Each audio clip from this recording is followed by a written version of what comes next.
Heavenly Father, we worship you. A family renews their faith in God and makes contact with a loving spirit. My grandmother, her presence is still with me every day. When suddenly, something dark invades their home. You could feel the evilness.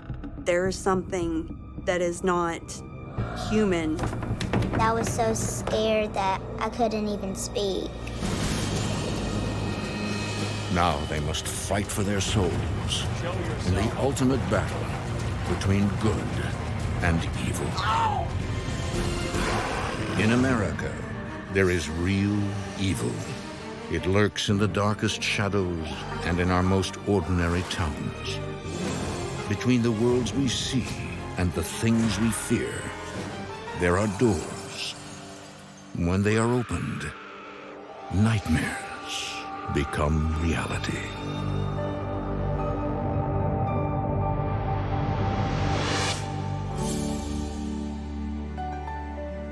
Among the shadows of Horseshoe Mountain outside of Little Rock lies the small town of Greenbrier, Arkansas, where Chris and Roseanne Cupid live an idyllic life. With Chris, he has been my shoulder to cry on. He has been my laughing buddy. It looks amazing. The flowers. Yeah, those too. He's there for me with any and everything that I've ever needed. My wife is my best friend. I mean, she is my absolute sunshine when I think everything is just absolutely coming to an end.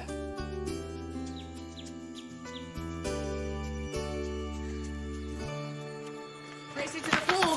Hey kids, no running! And in the spring of 2013, Greenbrier is the perfect place to raise their two children, 13-year-old Justin and 10-year-old Brittany.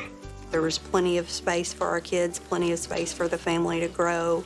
It was something we were looking forward to having for the rest of our lives, and the kids could have some place to call home. Historically, Greenbrier, Arkansas was a thorny wilderness that people only passed through. In the 1830s, Native American nations crossed here during the forced relocation of tribes known as the Trail of Tears. Today, Greenbrier is a peaceful bedroom community. Greenbrier, it's very much everybody knows everybody, home feeling in that town. And that's one of the things that really drew me and my family to that place. There, let me get that for you. Really thriving this year. In our home, there is a red plant they call a rooster cone. These unusual flowers are very special to Chris. My grandmother grew them when we was little. She was a very warm and charming, person. And every time we were around them, it was just like an air of goodness, and it just made us all happy.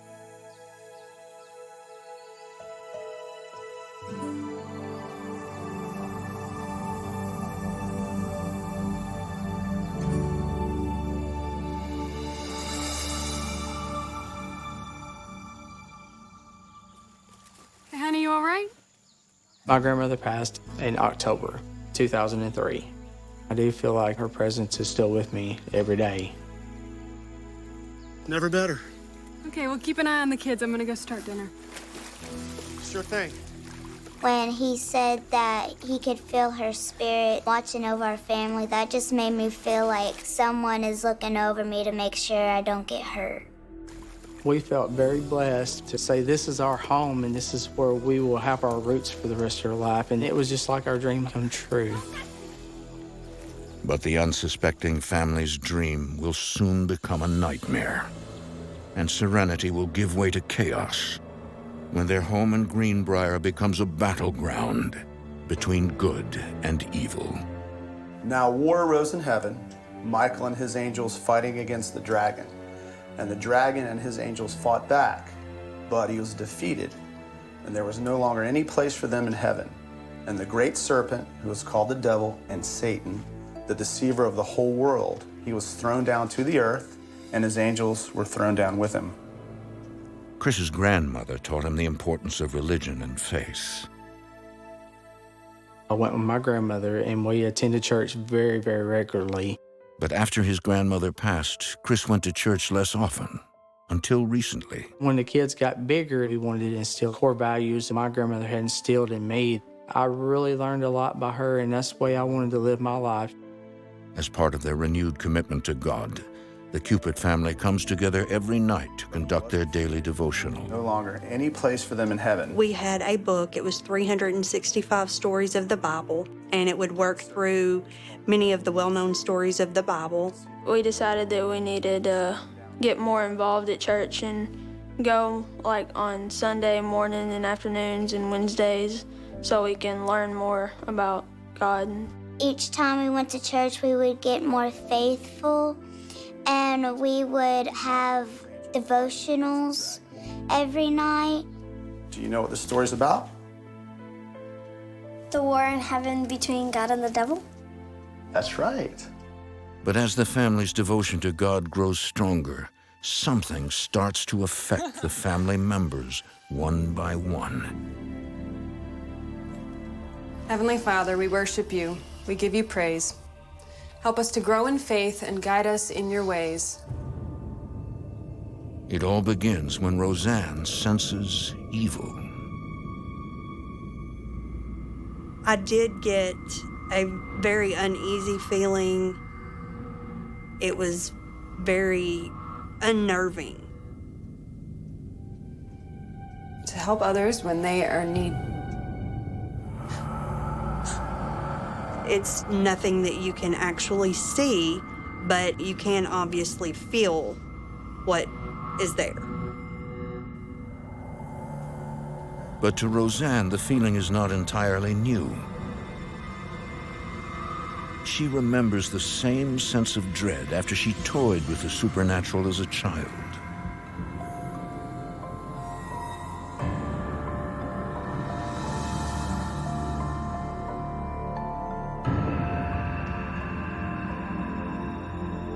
And let God watch over us today and every day. Amen. Amen. All right, kids, go get your homework done. All right. Are you okay? Yeah, I'm fine. Okay. I had just an uneasy feeling in the pit of my stomach, but it was one of those things that I would just brush it off, thinking it was just all in my own head.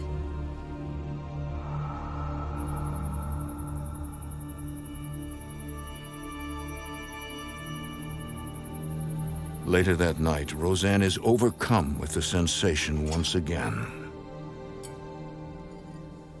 I was standing in a kitchen area, and I had noticed it was extremely cold. It's like the coldness goes from one side of my body around to my back. My first thought is it's got to be the air. And I start feeling, well, there's no air blowing from the air vent at that particular moment.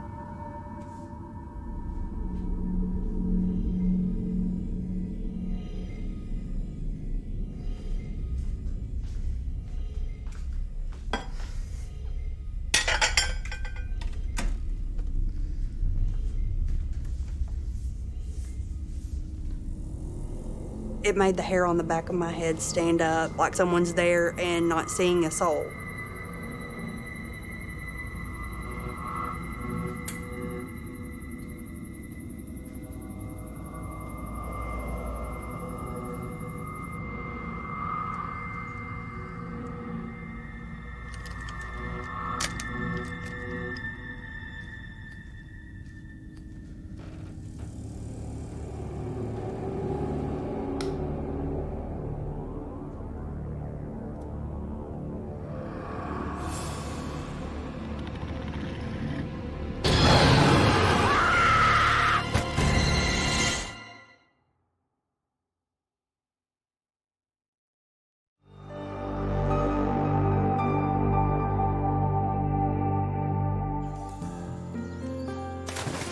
Soon after Chris Cupid moves his family into their new home in Greenbrier, Arkansas, he feels the warm and protective spirit of his beloved grandmother.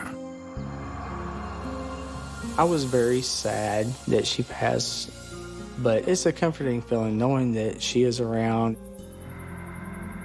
But his wife, Roseanne, has sensed a different presence, something sinister in nature. I just get this feeling that eyes are on me.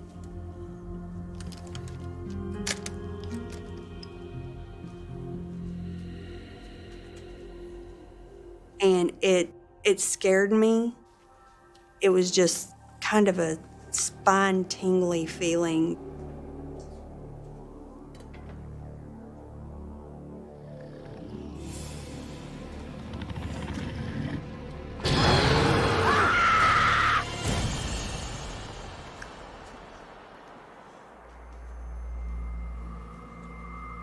It was there, just a quick glimpse, but it really disturbed me. I was trying to tell myself, no, this is not anything. Just write it off. What happened? Nothing. It didn't sound like nothing. I was just jumping at shadows, I guess. I did believe that ghosts did exist, but it was always easy to say, no, there's no way that could really happen.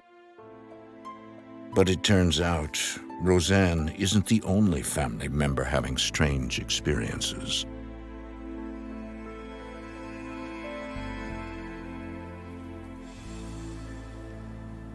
I was in my room, and then all of a sudden I just heard this hum. Just saw a girl walk into town. If you don't watch out, she'll fall. Just saw a girl into town. If you don't watch out. Just saw a girl walk into town. If you don't watch out, she'll fall down. Just saw a girl walk into town. If you don't watch out, she'll fall down.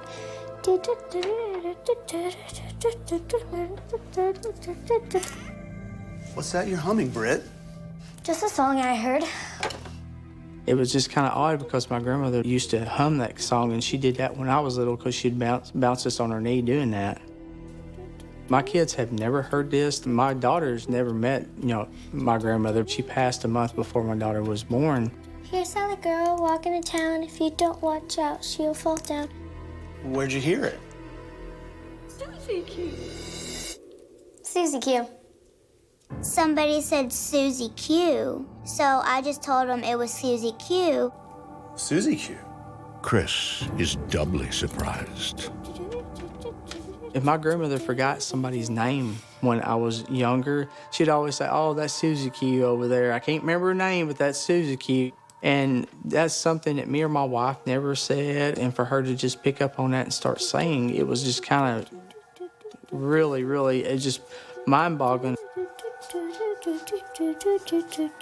Just saw the girl walking in town. If you don't watch out, she'll fall down.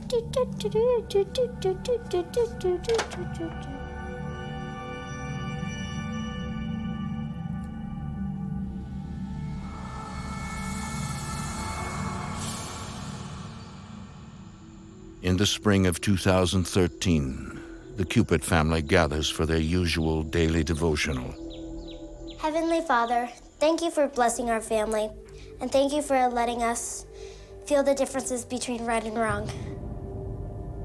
This time, like her mother before her, Brittany senses an evil presence. What is it? I felt like something was watching me. I don't know. Sorry. It's okay.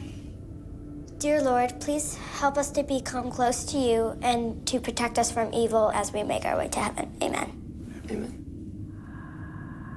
I thought it was my imagination, so I just kept it to myself.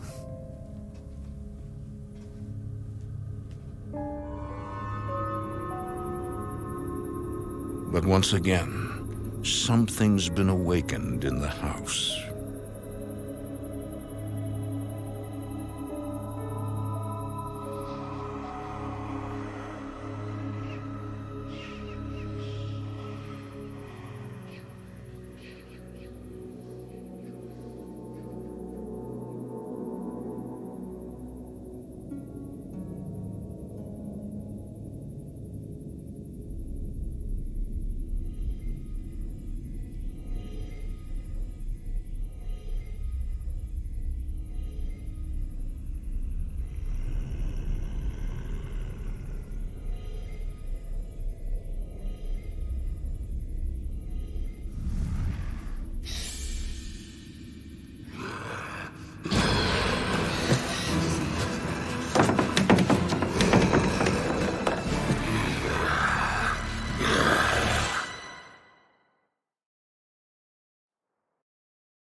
In 2013, Chris and Roseanne Cupid, along with their 2 children, are deepening their devotion to God.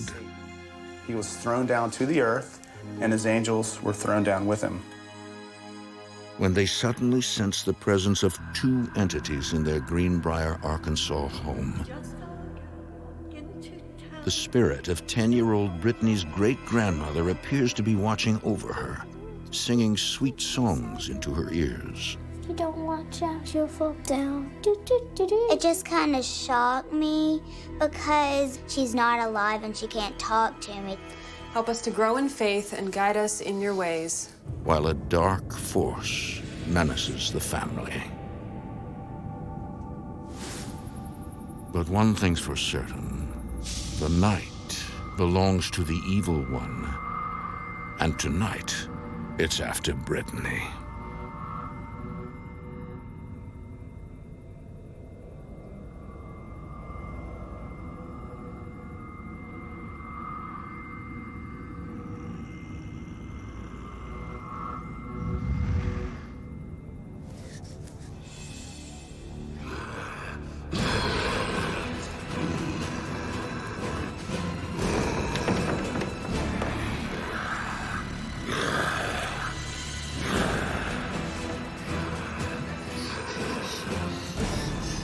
Protect me, please, Lord. Please, God, protect me, I need you.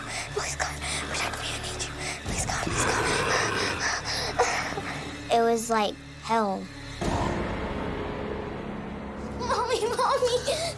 What's wrong? She was trembling.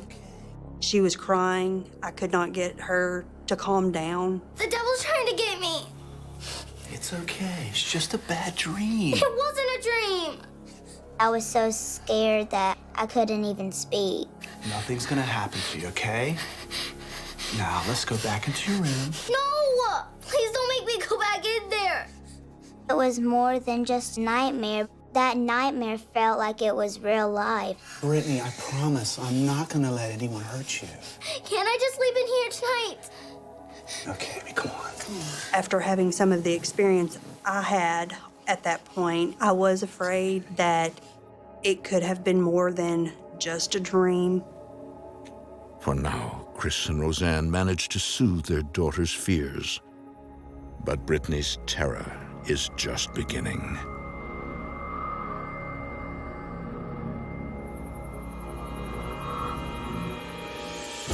Each night, the entity returns.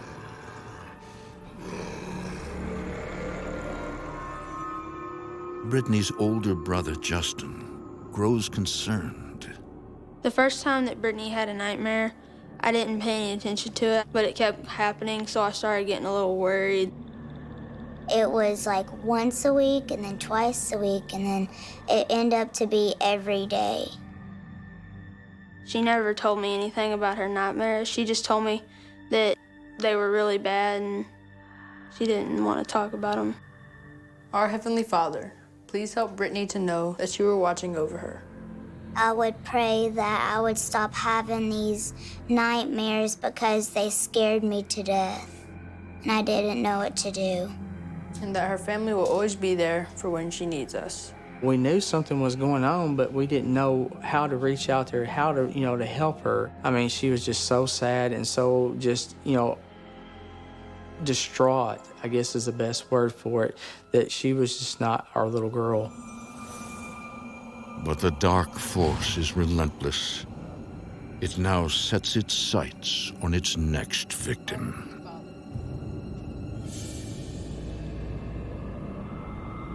Justin. The air felt muggy and thick. I knew something odd was there, and I couldn't put my finger on it. Justin. I just kind of pushed it aside like a no big deal.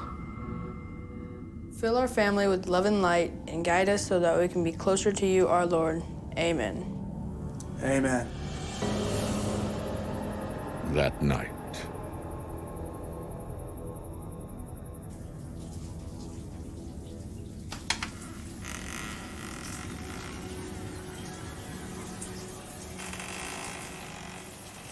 I was in the shower and I heard this creak.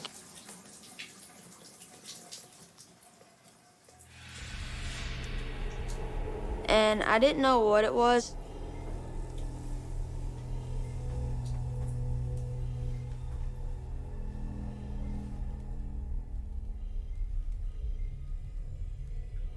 Hello?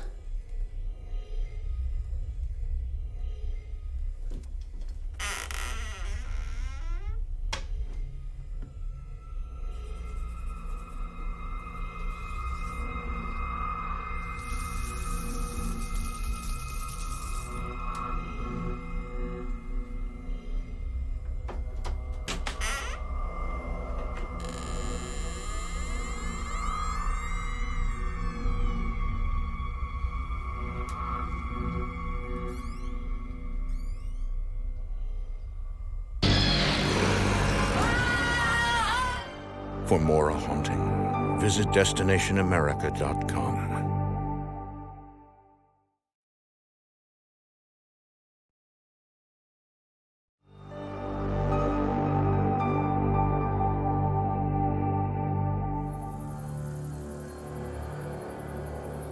Just north of Little Rock, in the small town of Greenbrier, Arkansas, a mysterious and evil entity has been tormenting Roseanne Cupid and her 10-year-old daughter, Brittany, for months.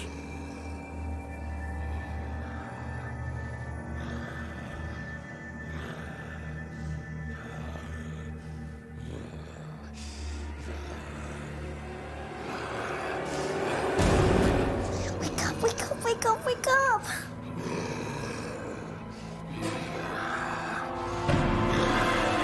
It's frightening because, like, you can feel that it's there, but you can't do anything. The only thing you can really do is pray that it'll go away.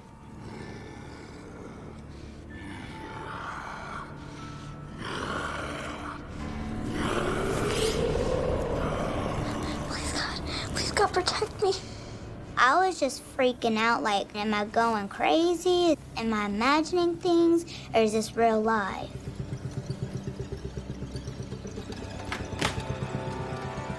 And now it has set its sights on her older brother, Justin.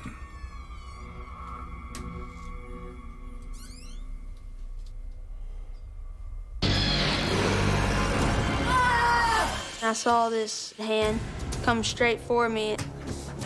Hey, what is it? What's wrong? I was in the bathroom and someone reached out and grabbed me. And I told them that my shoulder was on fire, and they looked at it, and I had 3 marks on my shoulder.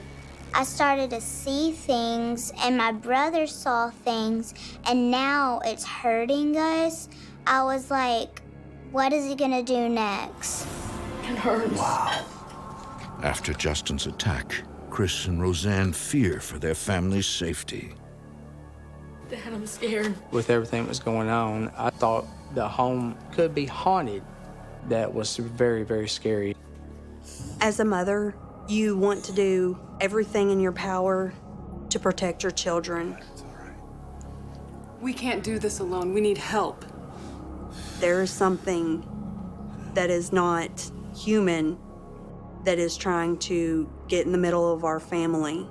This is not anything we can fight on our own. Desperate to rid his home of a terrible evil, Chris turns to his pastor for guidance and support. I think he was overwhelmed by it. He said, I do believe in the afterlife, but I don't know what I can tell you except for maybe just tell you to pray. But their faith only appears to make the entity angrier. It just seemed like everything was hopeless at that point. Where do we turn from there? I was fearful for my kids, and I was fearful for my wife, and me being the man of the house, I wanted to protect them. The evil entity has the Cupid family right where it wants them, vulnerable and weak. And even moving away from the house won't help. Everywhere that I went, I felt like it was following me. There is no escape. In October of 2013, the Cupids reach out to Wesley and Melissa Fox of Branson Paranormal. Thank you. When the Cupids first contacted me, they were really fearful for everything that was going on in their home. They were scared for their daughter, they were scared for their son, but also they were scared for each other as well.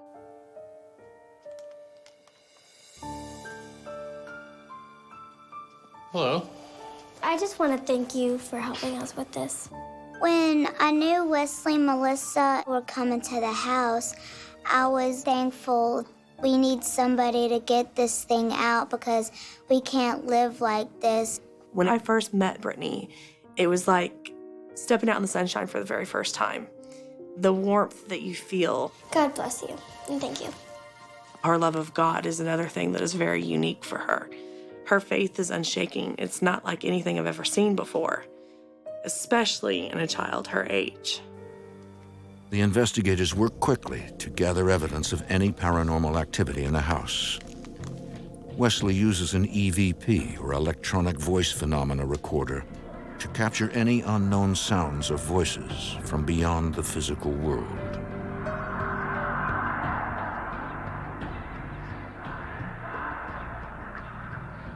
Is there anyone here in the room with me? And if so, what is it that you want?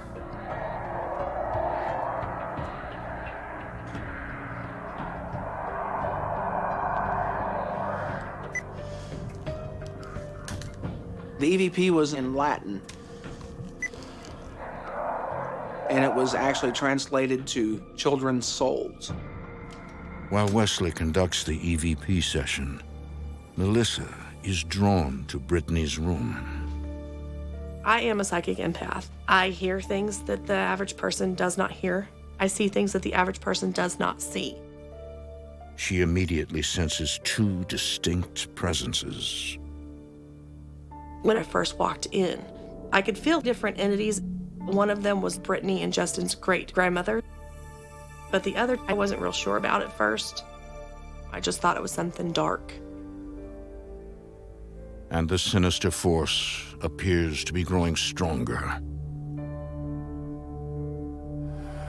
Started feeling the negative energy, the hatred. Suddenly, it's as if Melissa has entered its lair. I could see spiders. I could feel spider webs going across my face, on my arms. I saw spiders everywhere.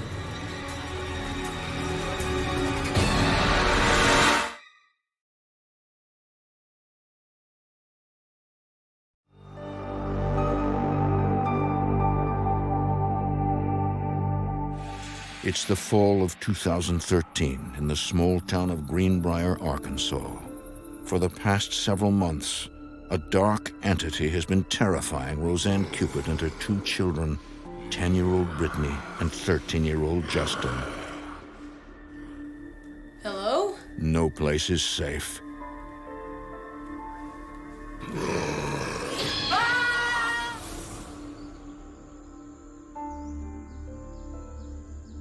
The evil follows them wherever they go. We finally realized this entity was not just a haunting at our house. This entity was attached to the family. Moving would have done us no good. At that point, the only option that we have is to fight back. The family calls in Wesley and Melissa Fox of Branson Paranormal to come to their aid. The evil force lures Melissa, an empath, into her worst nightmare. As we were going through the house, I myself was experiencing my own battle, my own issues, my own problems. My biggest fear is spiders. I'm terrified of them, actually. I couldn't breathe. I had to get out of there. I had never felt that much hatred before in my life, and it scared me. Rattled, Melissa knows she must remain strong for the family as she and Wesley reveal the results of their investigation. I felt two distinct presences in the house. One of them is your grandmother, Chris, and the other entity is a demon. That was one of the scariest times that I can remember throughout this entire experience. That let me know there was a reason my children had suffered so much. Has anyone in the home ever experimented with tarot cards or a spirit board? No. Well, I had a spirit board when I was a child. Did you have any unusual experiences with it? Well, I was just a kid. Tell me. When I was younger, So have you ever done this before? No. I was having a sleepover and I drug out my spirit board. We all sat in the middle of the room. We had several candles lit and we decided we are going to see who can talk to us. Is there someone here in this room with us?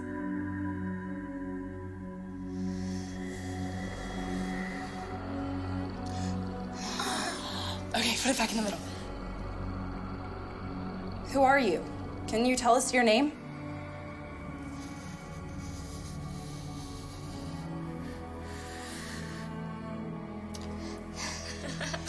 Shh, be quiet.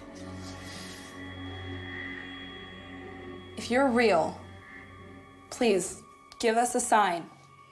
Can you make your presence known?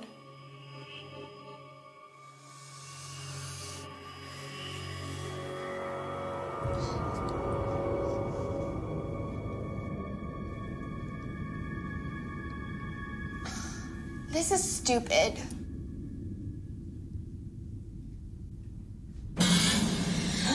He grabs my ponytail and actually pulls my head back.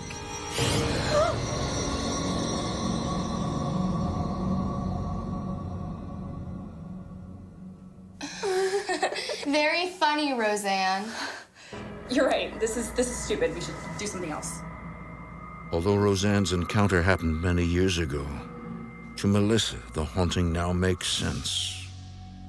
I think this demon has attached itself to you ever since that day you invoked it through the spirit board. Once you do that, you open yourself up, you open your free will to things attaching to you, which can affect you later in life. It doesn't necessarily affect you at that moment in time, but it can follow you into adulthood.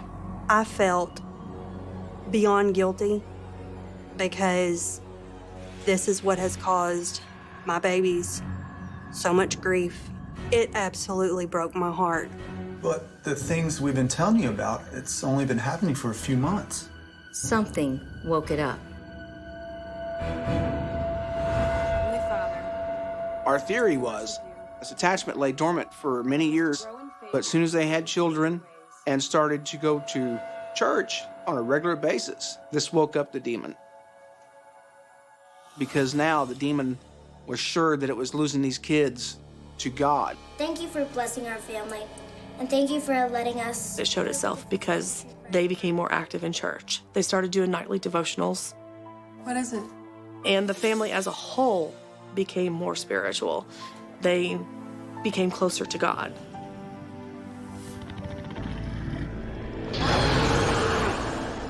But there's more. When Melissa felt the presence of the demon in Brittany's room, she also sensed its intentions. I knew that it was there for Brittany, that it wanted her. Because here, this little innocent girl that loved everything, loved life, it wanted her. It made me very frightened because it's not going to leave without a fight. Brittany? See this? It's the medal of St. Michael. The Foxes tell the family that they won't abandon them. And he will protect you. They will bring in an ordained clergyman to perform an exorcism as soon as possible. They really cared about us, and they were doing everything they could to get this out. We knew we had to be careful because if you didn't do it correctly and then exorcise the demon right, it would come back, and it would come back twice as bad. The Cupid family has no choice but to continue to live in fear of the demon until help arrives. The biggest fear at this point is this thing coming in there and taking one of our lives. It's January 2014, the day of reckoning.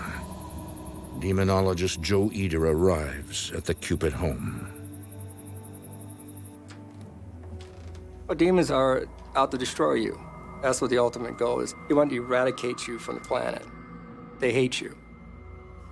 What I do is going into battle, because it is a spiritual battle for the person's soul. I bring a St. Michael's candle, and that's the light of God. I bring a Bible, that's the Word of God. I bring the medals, that's the warrior of God.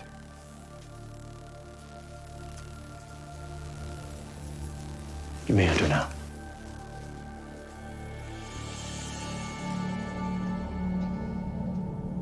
We are horrified what the possibilities could be if we can't manage to defeat this demon. I, Brittany Cupid, am a child of God. I was scared so bad because what if it does take someone in my family? What are we gonna do? God's love fills my... If he couldn't get this thing away from us, I was really afraid it was going to escalate. All evil will leave my heart and my soul and my body. Suddenly,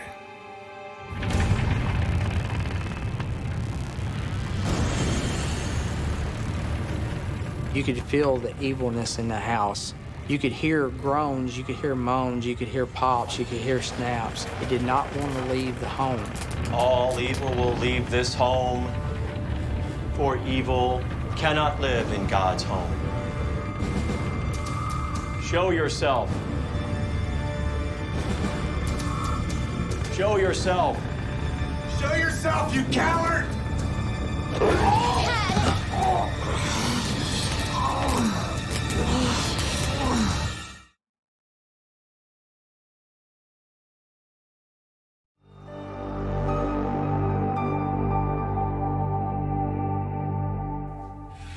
as a teenager, Roseanne Cupid played with a spirit board, Who are you?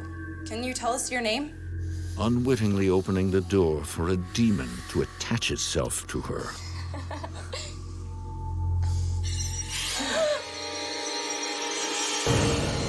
It lay dormant for years until her family's growing religious faith awakened it with a vengeance. Now, it wants their souls. Show yourself.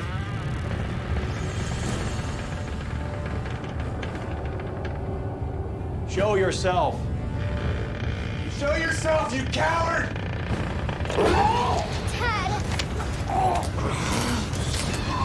I got really angry. I started taunting it, telling it needed to show itself. It needed to present itself. It was chicken. And by me doing that, it did. It came on. It felt like there was a spear going through my side. Chris was attacked because he challenged it. You don't challenge a demon. When you get angry, you have a separation with God. It's going to take that and it's going to run with it. Don't lose faith. Keep praying. Joe urges the rest of the family to ignore the demon's ploys and remain strong. No evil will touch or speak to me, for I am at peace. Your faith has to be 100%. You have to believe in it, because if you don't, then the demon's going to stay there. I am now empowered with the power of love and strength of knowing the true sense of who I am. The way to banish a demon is you have to get its name.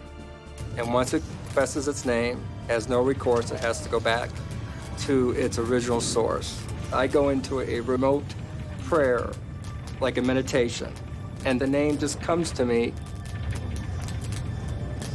It's their true name that was given by God. Avadu.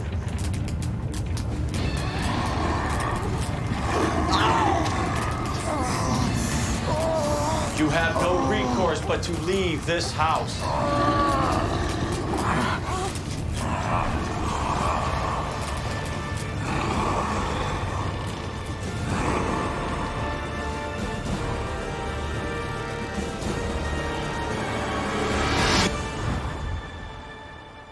And then, silence.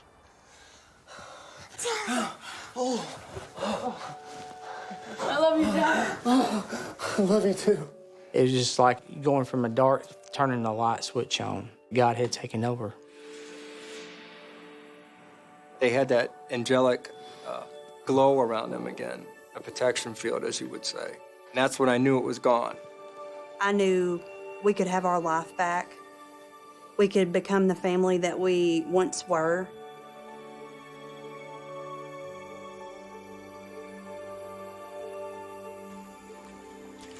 It is now spring 2014. It's been several months since the exorcism, and the Cupids feel like they did when they first moved in, secure and living in a house full of love and prayer. It was very critical. We used our faith as a group to get rid of this. For me, knowing that we helped with that, with God's help, it's the greatest feeling you'll ever experience in your life. I could feel madness in the air when it was there, and since it's been gone, it has been more peaceful and calm. We feel the presence of my grandmother back in that house. She was trying to protect us this whole time she was there.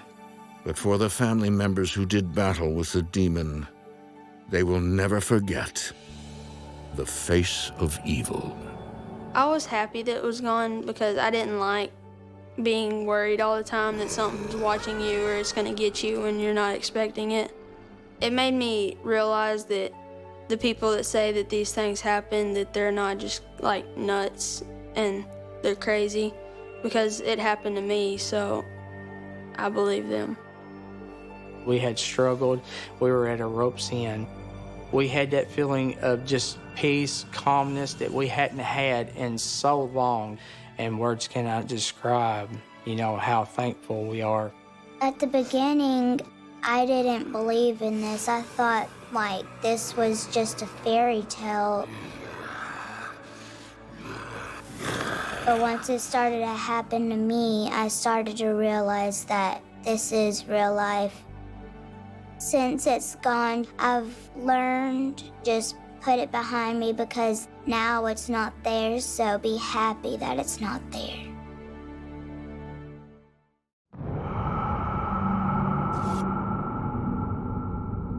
A family of 5 moves into their dream house in the country. Everybody had their own bedroom. It felt safe.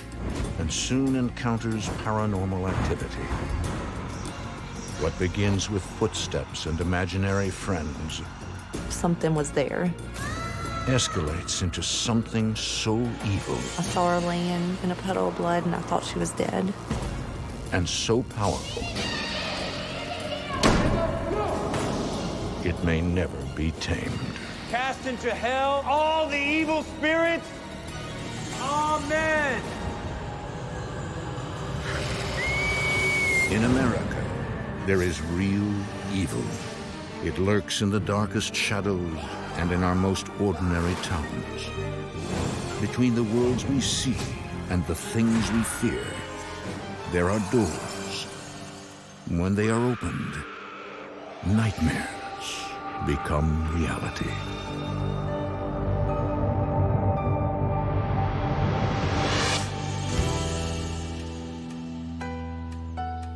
Brookville, Ohio is a farming community on the outskirts of Dayton. It's one of those everyone knows your business sort of places.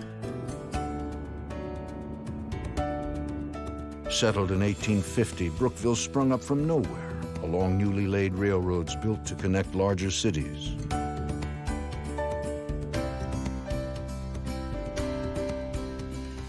I grew up in the country. It was safe, fun, big yards, close-knit community, and that's what I wanted for my children. All right, come on, let's get in here. Get in there, little tiger. In the fall of 2008, Alicia Cain and her husband Scott We got quite a haul. moved their family from Sioux Falls, South Dakota to rural Brookville. When we saw this house, we knew that it was going to be perfect. Everything kind of reminded us of where we lived at before, and we kind of fell in love with the place right off the bat. Did you scare them? Oh, gosh. Mac is 15. What about you? Do people think you're a witch? Farah is 10.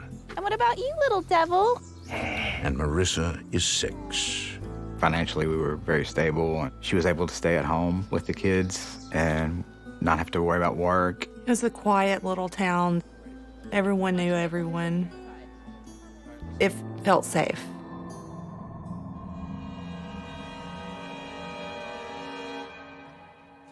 Inside, the 4-bedroom house feels spacious and open. Look at this.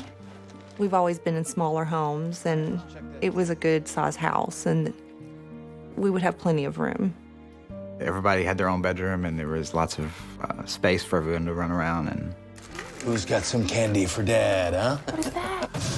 But the house and property are not as ideal as they appear to be. Within these walls, bad things have happened.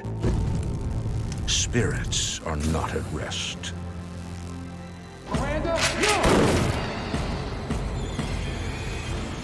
By March of 2009, the family has settled in. Scott's job as a corporate auditor often takes him away from home, leaving Alicia to tend to the kids and household duties. At that time, my husband was staying out of town a lot. all I wanted to do was be there with them, and all they wanted was for me to be there with them, and it was pretty difficult. Sometimes I spend 2 weeks at a time away from home and come home on the weekend and then go right back. It was really hard on all of us.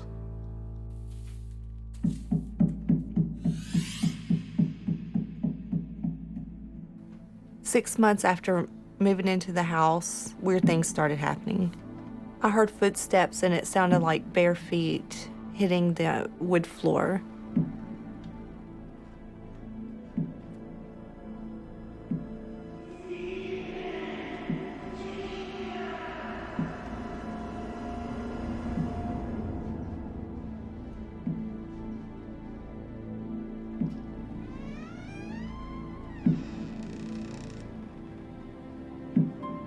I just had this eerie feeling.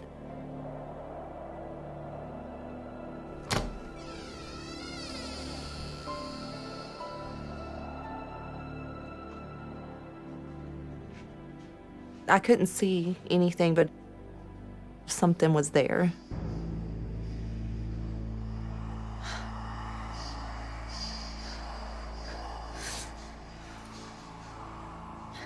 All of a sudden, I heard footsteps. They were getting closer and closer.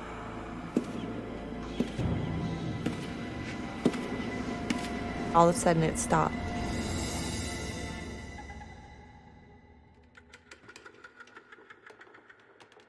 Mac?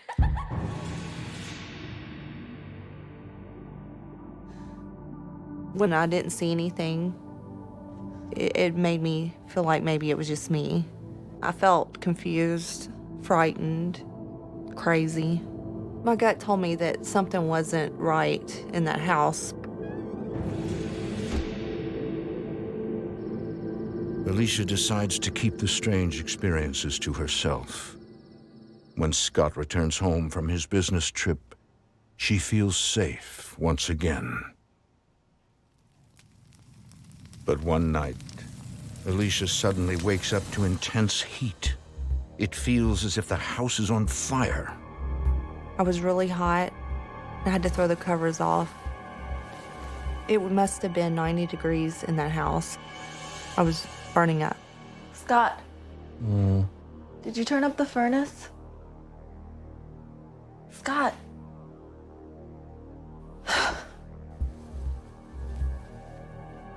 At first, I thought maybe the children had turned the heat all the way up. But the thermostat has not been touched.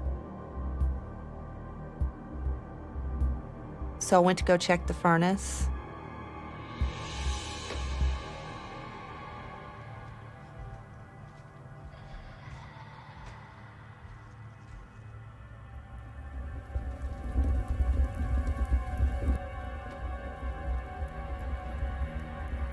The furnace was turned all the way up.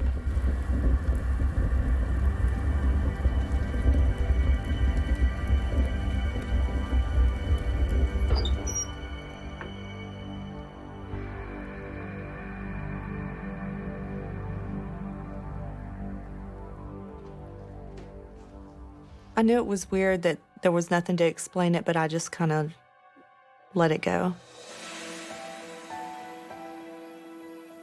One afternoon, Alicia hears something out of the ordinary. What's your brother's name? It sounds as if her daughter Marissa is having a conversation. I have a brother too. His name is Mac. I noticed that she was talking to somebody that wasn't there.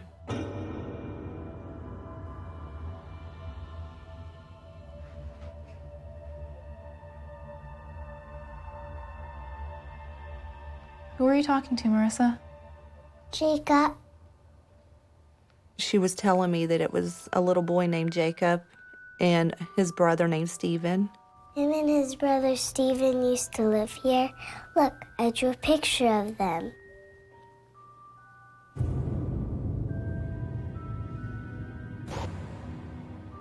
Why are they wearing masks?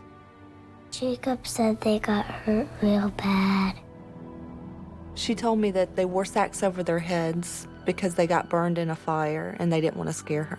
She said the house was right where our house is now. She said the little boys were upstairs in the loft playing. The dad was outside tending to the animals. The mom was cooking. The kitchen stove was a wood stove, and that's what caught fire. Steven, Jacob, where are you? It all made sense now. The creaking, the footsteps, the furnace. I knew something was going on in that house.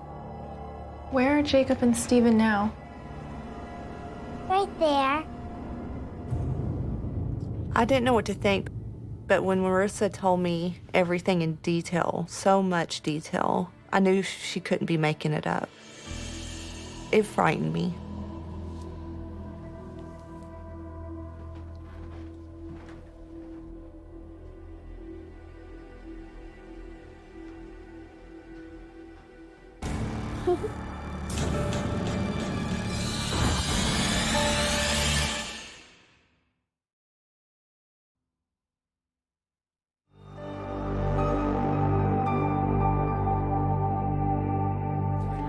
In the fall of 2008, the Cain family, Alicia, Scott, and their 3 children, move into a house in Brookville, Ohio.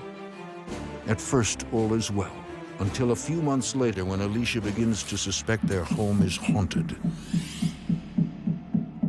Wherever she goes, Alicia feels as if something or someone is taunting her. I heard footsteps and the furnace was turned all the way up. I felt uneasy about the house, what was going on, but I didn't know what to do about it. But then, 6 months after moving in, the situation becomes disturbing when her 6-year-old daughter Marissa begins talking to imaginary friends she says died in a fire on the property. When Marissa told me everything in detail, so much detail, I knew she couldn't be making it up. And I started feeling that the little boys haunted the house.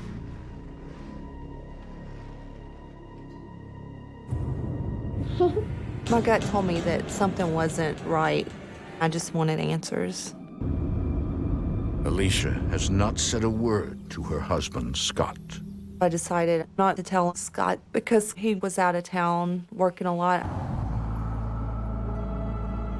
Instead, she takes matters into her own hands and does some research at the local historic society. I was hoping to find answers of the owners, who lived there, who's died there, anything I could think of. What Alicia discovers rattles her to her core. Factual evidence to back up her daughter's story.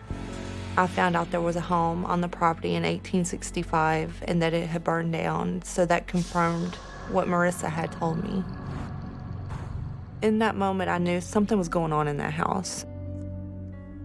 The records offer nothing more about the house or its inhabitants, but Alicia believes her daughter's new friends were burned alive on their land. It made me feel very frightened. I wasn't scared of ghosts, but I was scared of the unknown.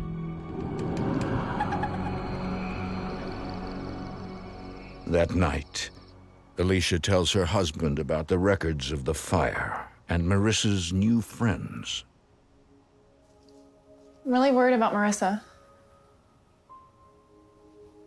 What if they're not imaginary friends?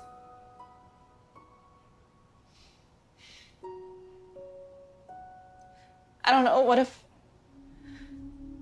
our house is haunted? I found this map in the Historical Society, Scott. Honey, she's just using her imagination. It's normal behavior for a kid her age in a new place. I kind of reassured her that kids have imaginary friends and it's kind of normal and there's nothing odd about it or strange. She's the youngest and the two older kids would kind of leave her out of stuff, so I just thought she was trying to make her own friend, you know, have someone to talk to because they were kind of older and kind of ignored her a lot of times, so I just thought she was trying to have a friend, imaginary friend. I was a little upset that he didn't believe, but I wasn't scared of the little boys. I felt like they weren't there to hurt us, that they were just trying to let us know what happened to them. It's an old house. When you turn the hot water on, the pipes knock and make noises underneath the house, and the doors all creak, and when the wind blows, you could hear it in the windows, and when cars drive by, it's kind of loud sometimes, and the lights will play tricks on you. I just tried to not focus on the house being haunted and live normal.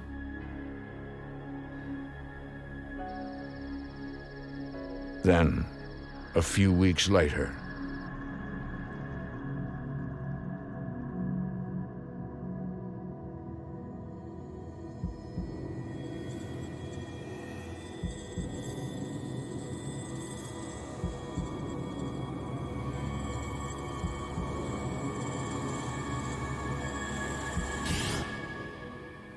Mom, someone's in my room.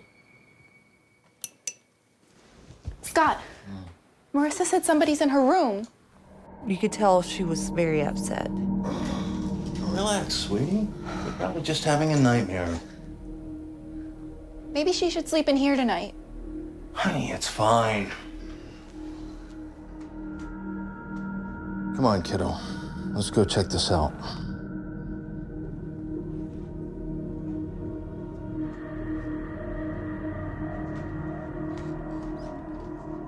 That made me feel uneasy, very uneasy. I didn't like it that my child was upset and scared. Go ahead. Go on, jump up there. Now, I want you to understand there's nothing in here that can hurt you, okay? Okay. I think me trying to protect them, I was trying not to scare them, but I think that might have backfired a little bit because then they were saying, you know, Dad doesn't believe me or doesn't trust me. I love you.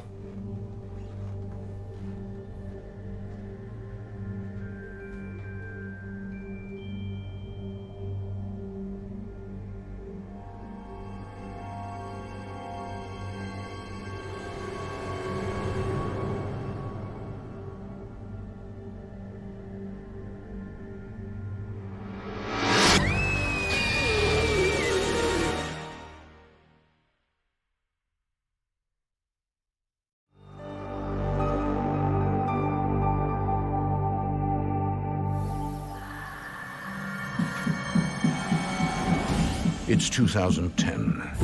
For months, Alicia Cain has been convinced that her house is haunted by the spirits of young boys who died in a fire on the property long ago. Her 6-year-old daughter carries on conversations with the ghosts who appear friendly.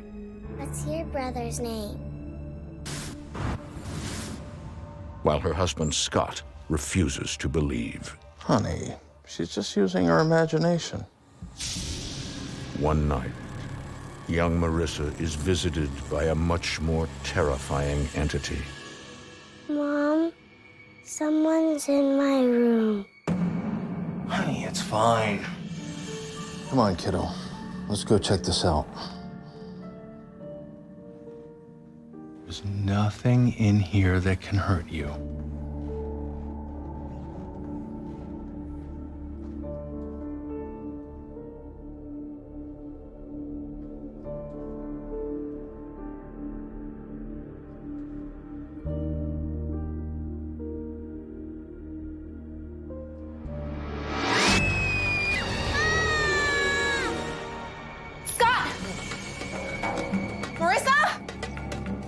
All of a sudden, we heard this terrifying scream.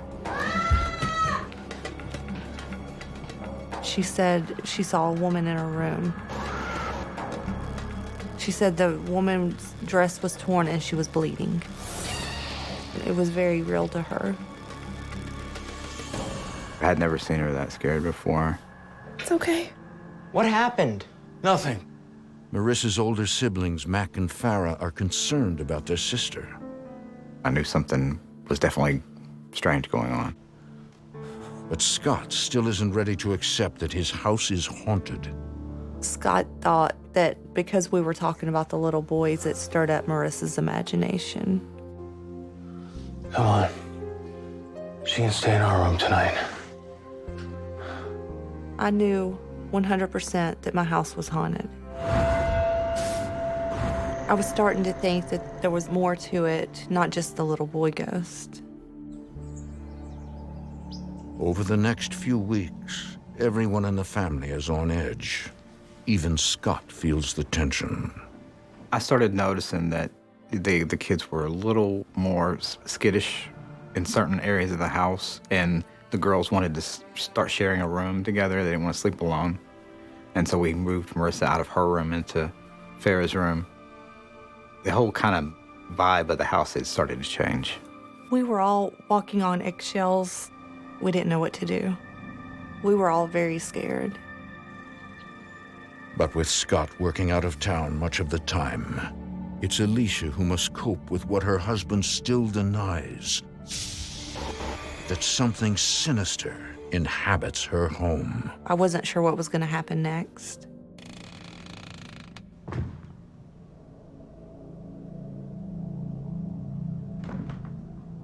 Marissa? Farah? Mac?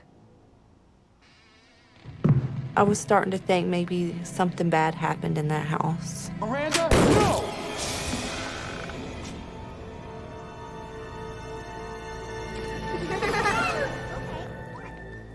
Didn't you guys hear me calling? Sorry. As soon as I went upstairs, I seen him laughing and having a good time, and I was so relieved. Where'd you get these? I'm the Chang. I started paying more attention to the kids and keeping them more close to me. They almost fit you. Hey, Mom, come look at this.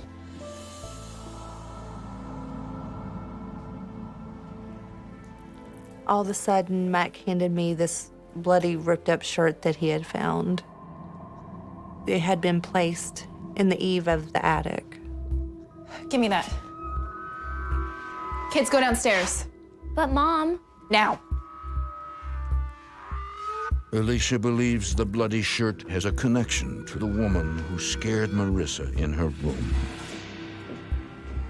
It was like someone was trying to hide it. When are you coming home? And Alicia would call me all stressed out, and then it would be like we'd fight over the phone, and then I'd want to just come home right away, but I couldn't because I had to stay for work. It was really, really hard. Something is in this house. Scott still didn't want to believe it. I was all alone, dealing with a stressful situation. All right.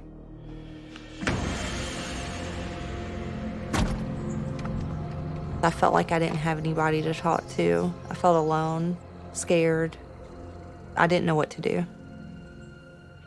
I decided to talk to my neighbors to see if they knew anything that had happened in that house. Excuse me. Do you know if anything strange ever happened in my house?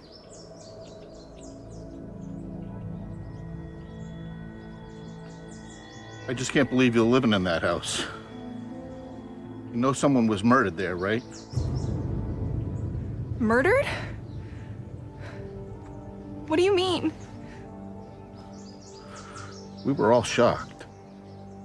My neighbor told me that the previous person that lived in that house had shot and killed his wife. She was just real sweet. A beautiful girl. What a tragedy.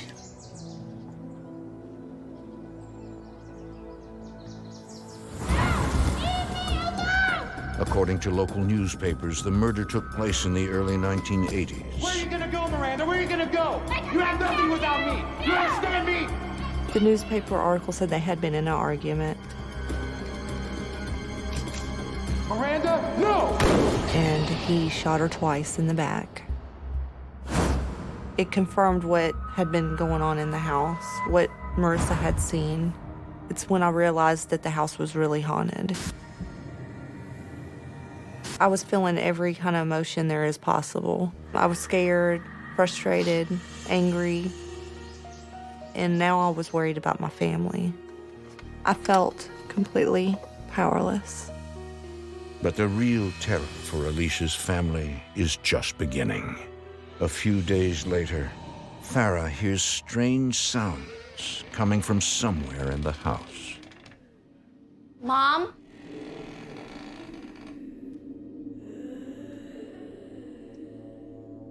Mom?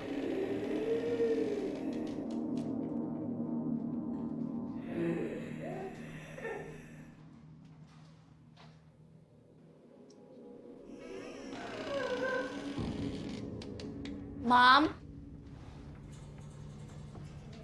Mom?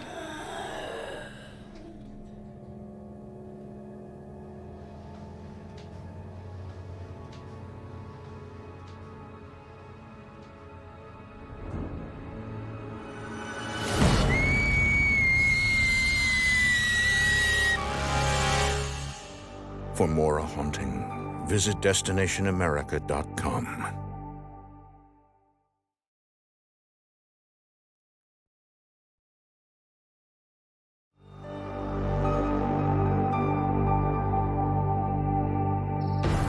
In Brookville, Ohio, Alicia Cain believes her new house is inhabited by the ghosts of 2 young boys who perished in a fire many years earlier.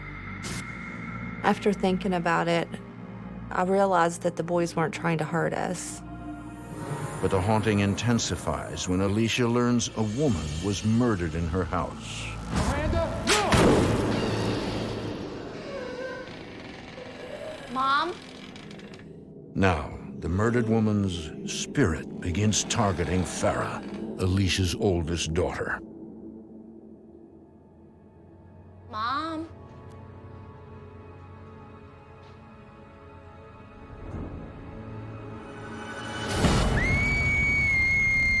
All of a sudden, I heard this terrifying scream. And Farah was crying and shaking. It was awful. What happened? I saw her, Mom. I saw her. She said she heard creaking come from the bathroom, and she saw a bloody woman.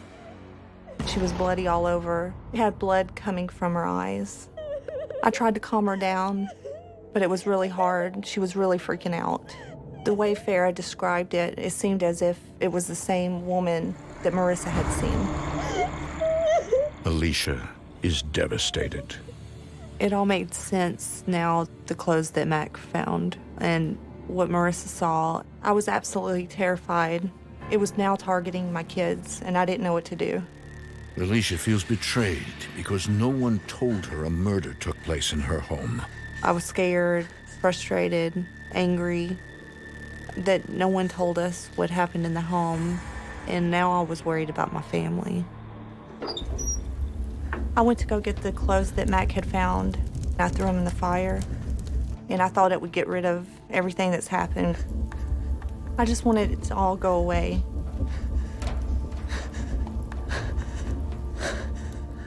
Alicia? What's wrong? Did you know a woman was murdered in our house? I didn't really want to believe it still. I was still kind of in denial about it.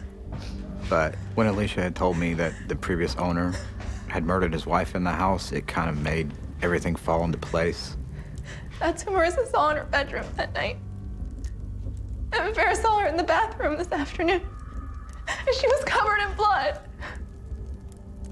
Everything that the kids had experienced, everything that Alicia had experienced, it all made sense. And it kind of floored me. I found this in the newspaper. It was, it was staring us right in the face. So sorry I didn't believe you. The evidence overwhelms Scott. He finally believes the house is haunted and accepts the idea that his family needs help. I knew that she was pretty much at her wit's end, and we needed to find somebody to help us. She was gonna fall apart, the kids were gonna fall apart, everything was just gonna go south from there if we didn't get help. We knew that we had to find somebody to help us. We couldn't do it on our own. A mutual friend helped us find the Foremans from Living Dead Paranormal.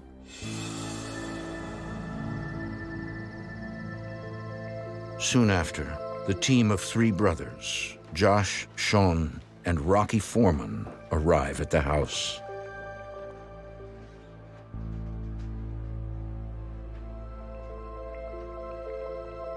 The Cain children spend the night with a friend to ensure their safety. On this particular case, we started up on the 2nd floor because it was one of the areas when we were doing the walkthrough, you got the heaviness on your chest, and it was also the area that the family was having most of their experiences.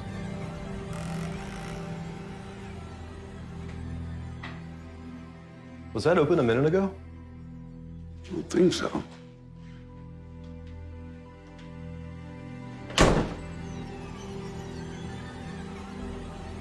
Let's go check out the attic. Okay.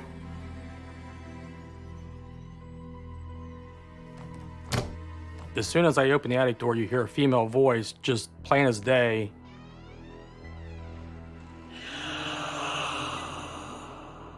It was real drawn out. She goes, "No."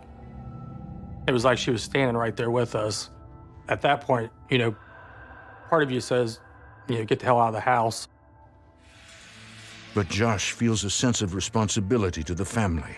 Overcoming his fear, he and Rocky proceed with the investigation.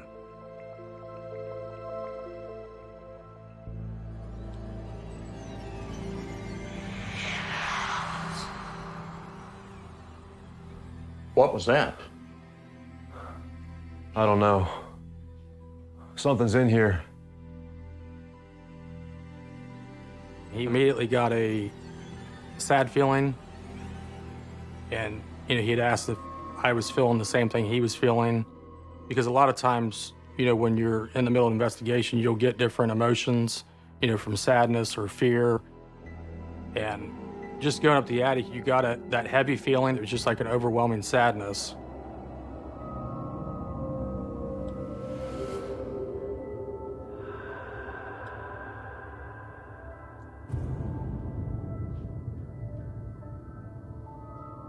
Are you here with us now?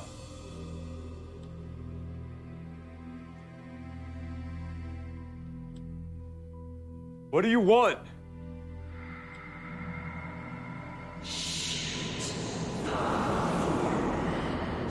What do you want from us?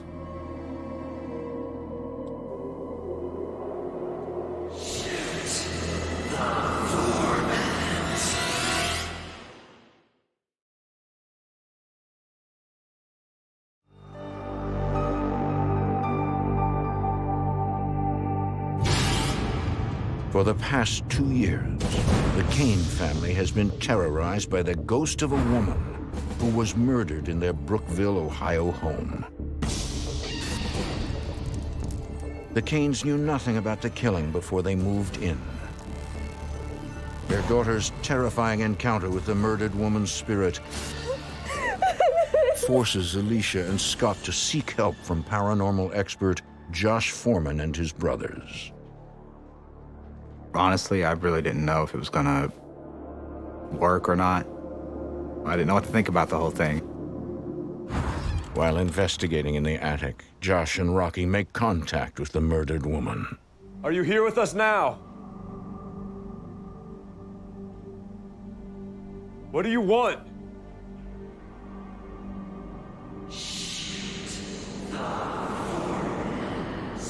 What do you want from us?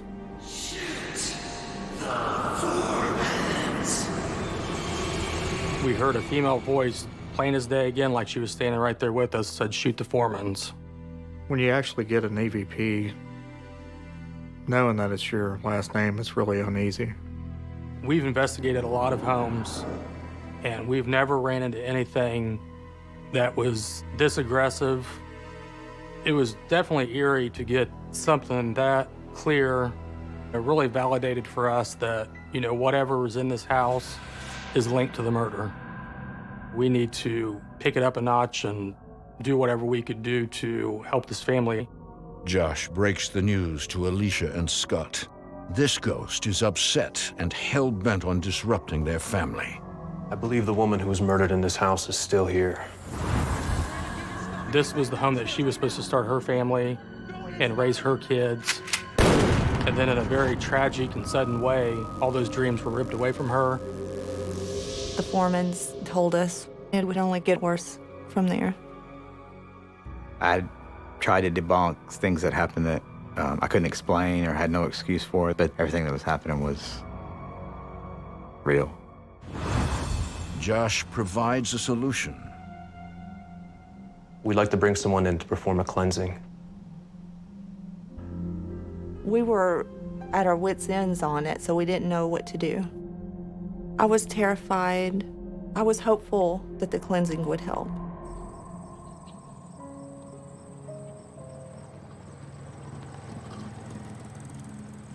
Father Alan Dersham arrives at the Cain house prepared to confront an angry, restless spirit. He's a special kind of priest with many tools at his disposal. He's what's called an eclectic priest. I follow many different religions to combat the spiritual world. As soon as I got to the property, I felt an immediate, strong, dark presence. I know it didn't want me there. Thank you for coming. Yeah. Something was very hostile. It was almost like it was wanting me to get back in my car and leave.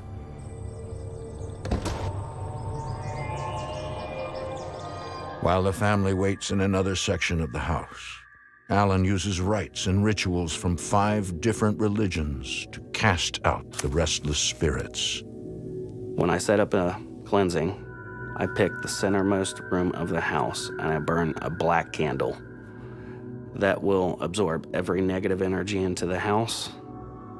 It was strange to have this man with all this weird stuff that we've never had in our home before, but we were willing to try anything. Saint Michael, the Archangel, defend us in battle.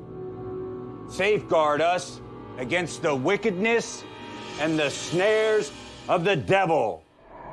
I could sense spirits of children there as well as a darker spirit. The children's spirits seemed to be more welcoming and just curious. They seemed to be stuck in the home. The dark entity was on the upper levels of the house, towards the attic and the second floor. The darker spirit in the home was very angry, and you could tell it definitely didn't want me there. I'm at battle with the spiritual realm for this family. By the power of God, cast into hell Satan and all the evil spirits who prowl about this world seeking the ruin of souls. My goal is to get rid of it. Nothing's going to steer me from that goal. Amen.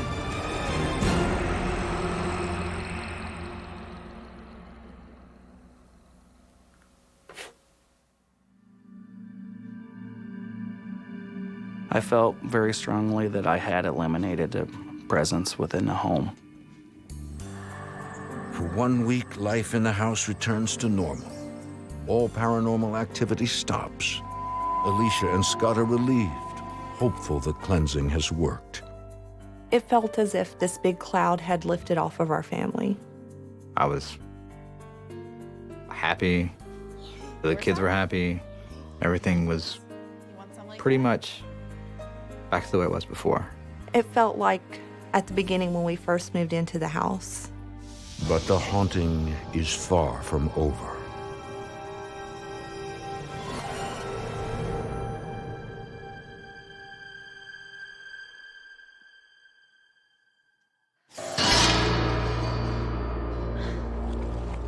I started feeling this burning on my leg. I was very terrified. All of a sudden, I looked down and saw blood on the bathroom floor. I followed the trail down the hall.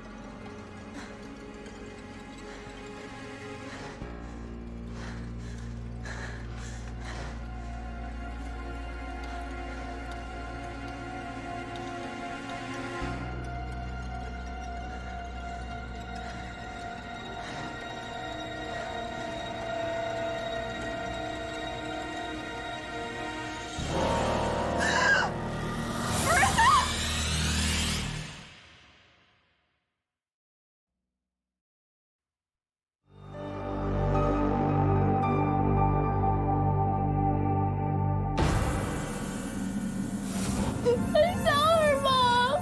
I saw her! For more than 2 years, the Cain family has been terrified by the bloody spirit of an angry woman murdered in their Brookville, Ohio home. After bringing in professional help and getting the house cleansed, the family believes their nightmare is over. Cast into hell all the evil spirits. Amen. But it's not. It's back with a vengeance.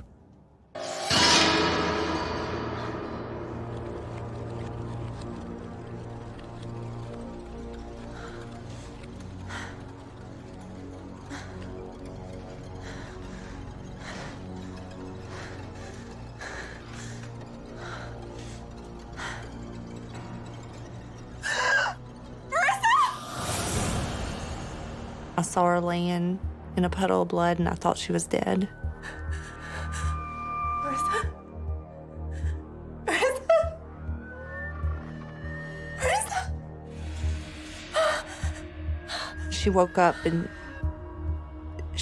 she didn't know what had happened. It looked like she had had a nosebleed, but it wasn't a normal nosebleed. What happened? This was my baby, and it terrified me. Alicia rushes Marissa to the doctor, who explains it's just a bad nosebleed. Alicia believes it's something more sinister. It was too much blood. Realizing that ghosts could touch you or harm you was absolutely terrifying. I tried to protect my kids, but how can I protect my kids when I can't even protect myself? I felt like it was only going to get worse. This is the last straw for the Cain family. To feel safer, we all decided to start sleeping in the living room so we could all be closer together. We felt we could keep a better eye on the kids.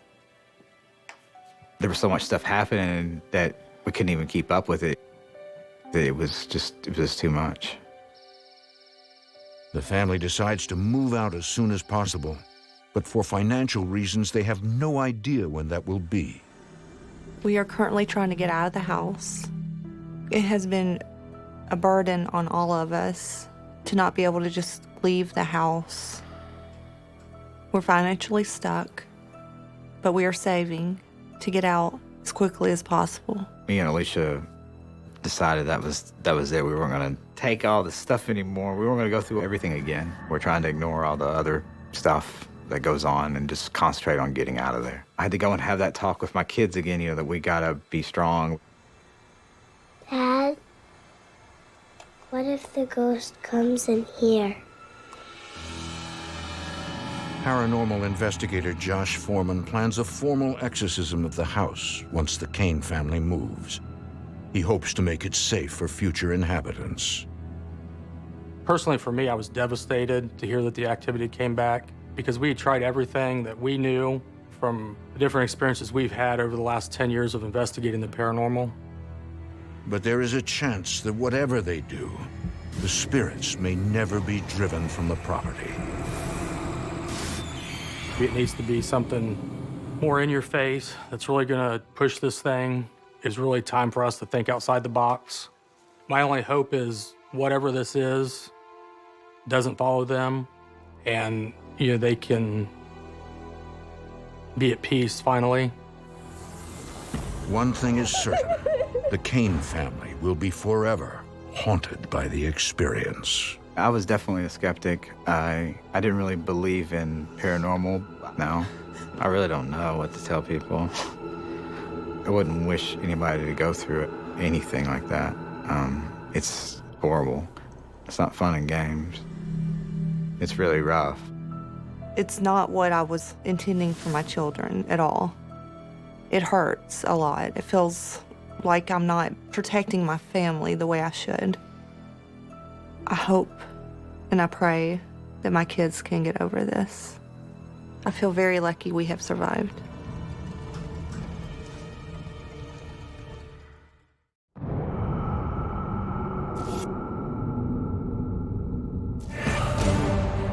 The Foxes move into a dream house It was just breathtaking. It was love at first sight.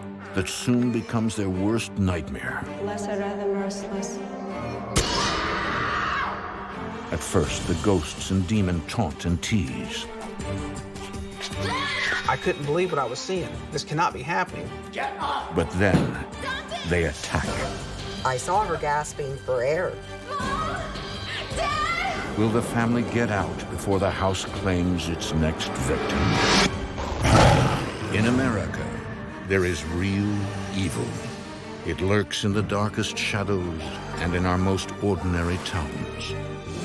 Between the worlds we see and the things we fear, there are doors.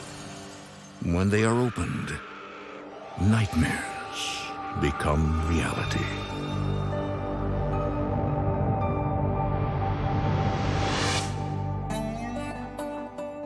Nestled in the Ozark Mountain region of northwest Arkansas, the small town of Lowell is the kind of place people move to for a slower pace of life and the peace and quiet of country living.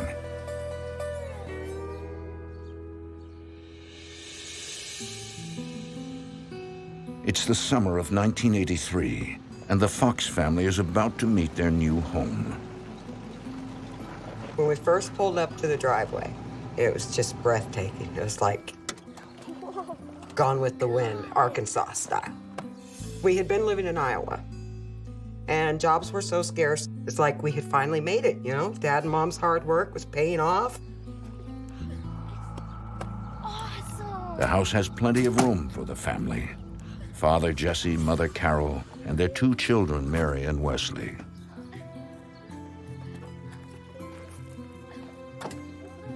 Is this all ours? Sure is. The house was one of the largest houses I'd ever seen in my life.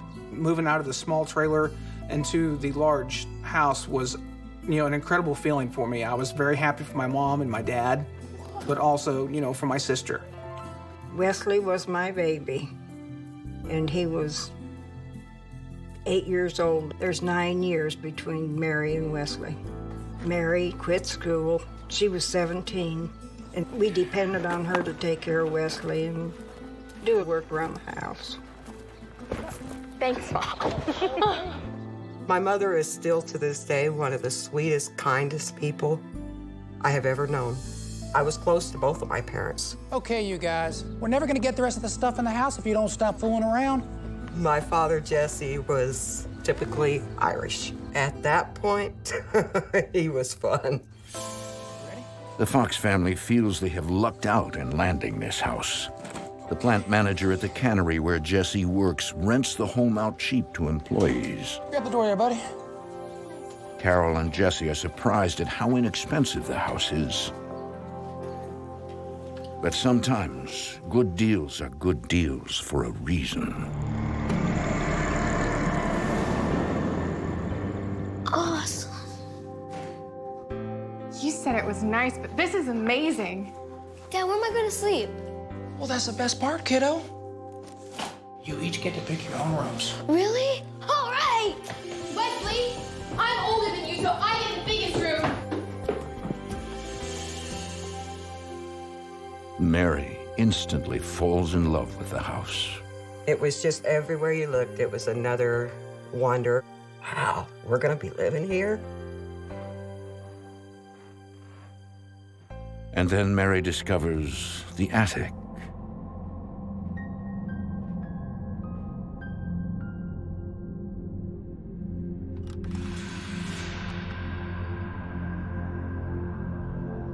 The attic was like every teenage girl's dream. It was pretty much soundproof, so I could listen to my music as loud as I wanted. It was just great. This is gonna be my room. But Mary has no idea that the house harbors dark secrets.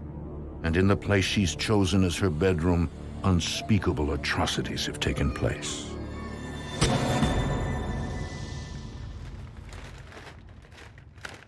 Later that afternoon, Mary unpacks boxes and watches her little brother while her parents are at work. I started off with the kitchen stuff because, a couple hours I was going to have to find Wes something to eat and needed dishes. My parents worked a lot. My relationship with Wes, I was his substitute mom. I was protective of him. And especially if mom and dad were gone, it was like, he's mine now. He's mine to watch over and to protect.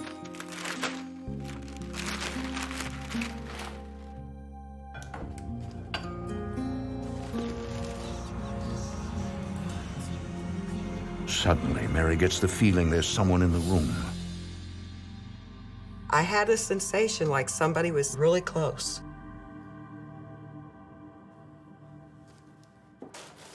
And I could feel a little breeze. It was a cool breeze. No vents, no air conditioning. I didn't even have a box fan set up in there yet. This is July in Arkansas. It's hot and it is very humid. Outside, nothing stirs. I thought it was strange, but there's got to be a reason for it. I decided it's an old house. There's probably cracks and God only knows what else.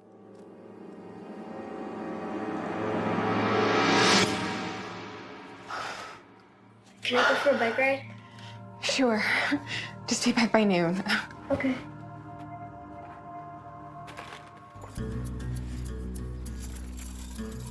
Wesley decides to explore his new stomping grounds. I decided I'm gonna just go right around the neighborhood. Well, I don't get very far away from the house. I cross the tracks, and there's kids sitting outside. Hey, who are you? You don't live around here. No, I do. Just moved in the big house back there. I wouldn't live there if I was you. Why? That house is haunted. Get out! No, that house is very haunted. I've seen it. There are no such things as ghosts. R2. Ghosts did not exist. It was all just crazy nonsense, kids being kids kind of thing. A few days later, the house is mostly unpacked, and the Fox family is ready to entertain. Dad decided he was going to have barbecue on a day off. It was a lot to celebrate. It was beautiful. Of course, it was hot, but we had the barbecue. I'm gonna get you. No, you're not. One of the people that came over was my niece, Christy. She was closer to my age, so we were pretty, good playmates. Hey, you wanna go in the basement? No, it looks creepy. What are you, scared? No. Then come on. The basement was a huge play area, especially for an 8-year-old boy.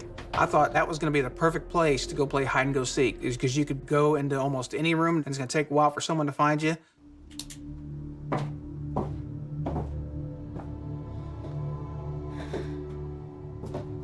I told you this was gonna be creepy. You were right.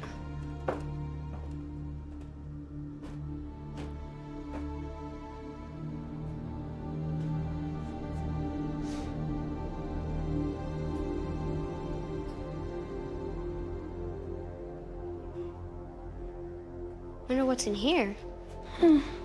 Open it. Whoa. The thing is really creepy. Yeah. Hey, did you hear something? I'm not scared, Wesley Fox. No, shh. What? Over there.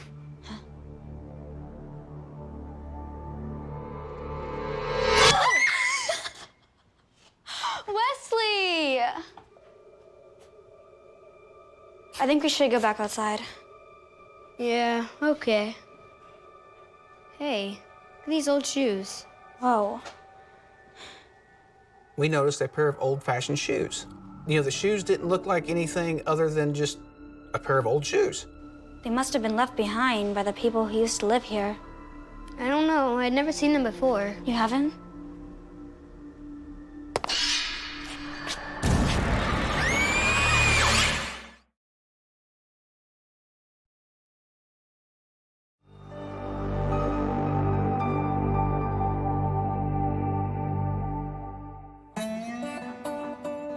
In 1983, the Fox family moves to a large house in Lowell, Arkansas. For 17-year-old Mary, their new home is a dream come true. When I first pulled up the house, it was love at first sight. It was like a plantation. But within hours of moving in, Mary senses an unknown presence. Hey! At the same time, her 8-year-old brother Wesley hears the local rumor about the house. I wouldn't live there if I was you. Why? That house is haunted. Get out! I'm gonna get you! A few days later, the Fox family invites friends and family to a housewarming barbecue. Wesley dares his niece Christy to explore one of the spookiest places in the house, the basement. Hey, look at these old shoes. When I saw the shoes moving, I couldn't believe what I was seeing. This cannot be happening. This can't be real. We took off running up the stairs. We didn't know what it was, but it scared us. Mom! Dad! Mom! They moved! They moved! There were shoes in the basement, and they walked with no one in them. In the basement. Wesley, I told you no running on the stairs. We tried to tell Mom exactly about the shoes moving, how it happened, but she was angry because we were running up the stairs. Haunted! They told us that those shoes had moved. And how could they move on their own? So we thought it was in their imagination. But they did, really! Wesley looked like he had just seen the devil himself. Christy, too. Okay, our house is haunted, just like the kids down the street told me. It's haunted! All right, Wesley, no more tall tales. Y'all go play. Kids, huh? Oh, boy. We knew she wasn't going to believe us. It ran through my mind that, you know, the neighborhood kids were right. This house is haunted. And the neighborhood kids are not the only ones with suspicions. I guess the rumors are true. Think they know about the stories? The murders?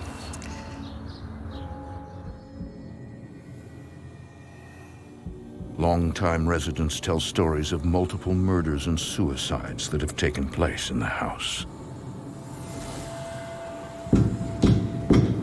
One rumor is about a mean-spirited philanderer who lived in the house in the 1930s with his wife and mistress.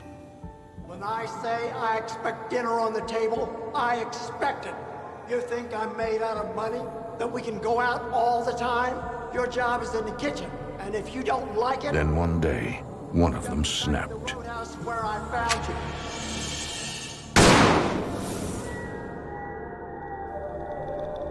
But no one in town dares tell the Foxes what they've heard. You walk into one of the convenience stores or to the post office to check the mail, and people be talking, having conversation, and then you walk in, and it's dead quiet. It's like everybody shuts up. We found it odd at first. We didn't know what to think.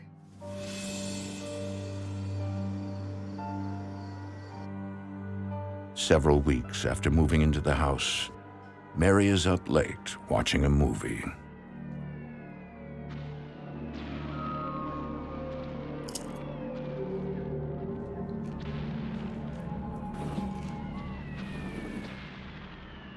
I just looked up and they're open. It's like, hey, I had those closed. I thought it was the wind. There's lots of big windows, and we had those windows open almost all the time.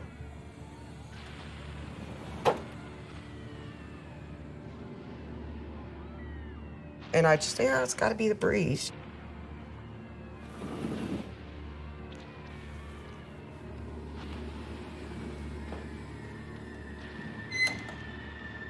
Well, I got up and closed them again. And then I locked one of them. They had the little old-fashioned locks. If you lock the last door, then that lock is supposed to keep the first door from being able to open.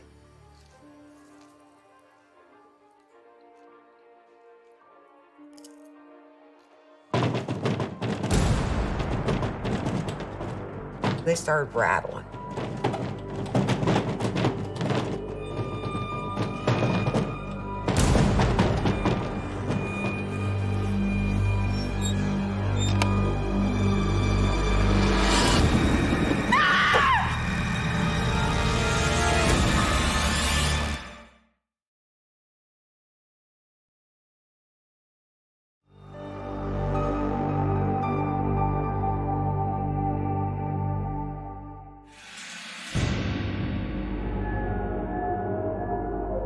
Within days of moving in, Mary Fox and her younger brother Wesley know that something is wrong, terribly wrong, with their family's new house in Lowell, Arkansas. Hey. Wesley sees shoes move on their own in the basement, while Mary senses they are not alone in the house. It felt like you were intruding.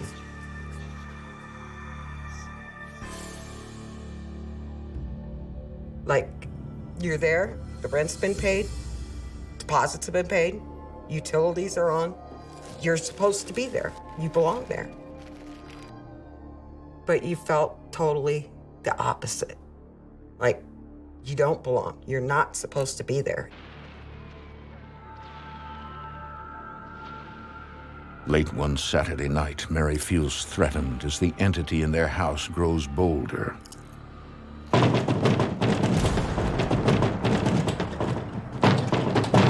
Rattling started. It was like somebody was on the other side of these doors, and I know there's no one on the other side. And then, boom, they went open.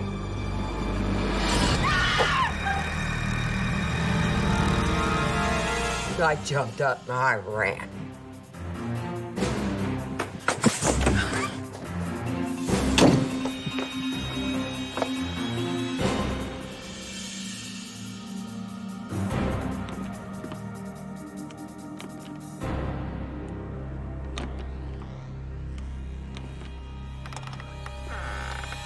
Mary, do you know what time it is? Mom, Mary, it's late. You've been running through the halls. You've left all the lights on downstairs. Do you think your father and I are made of money? I'm sorry, but... Mom. Mom was a very light sleeper. I got the lecture about how, yeah, I'm a night owl, but other people have to get some sleep because they have to get up and go to work the next day. I think something's wrong with this house. The house is fine. I'm going back to bed, and you should too.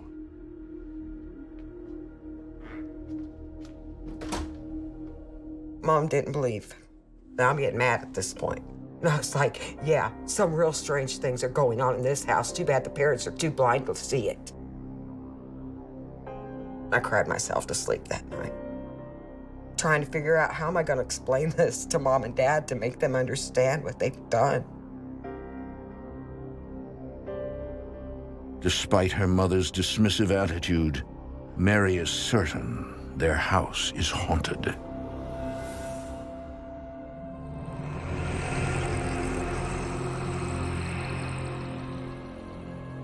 And the bumps in the night continue.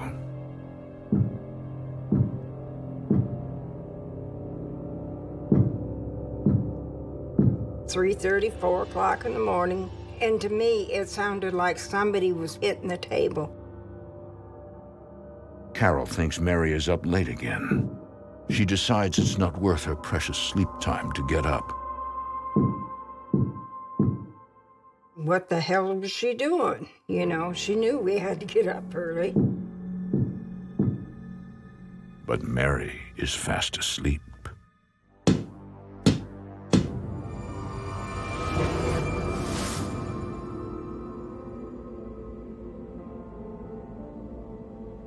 In the weeks that follow, Carol continues to hear strange noises at night, and her relationship with her daughter grows more strained. Mary, I'm tired. I work 10 hours a day. Before we moved, me and my mom were pretty close. But by the time we started talking about what was actually going on, Mom and I fought like cats and dogs. We'd argue and argue day after day. I was always accusing her of making so much noise, and she knew that we had to get up early. I don't understand why you can't respect me. I have plenty of respect for you. You don't show it at all. And I come home and you're running around the house and then you're hiding in your room. You're so distant. Got it, Mom. Got it? Mary, you're not listening to me. Why? I've heard it all before. You're hearing noises at night, somebody's making a racket, and as usual, you blame me. But why can't you see there's something wrong with this house, Mom? Mary? There's something else here with us, a ghost or something. Mary, you're on my last nerve.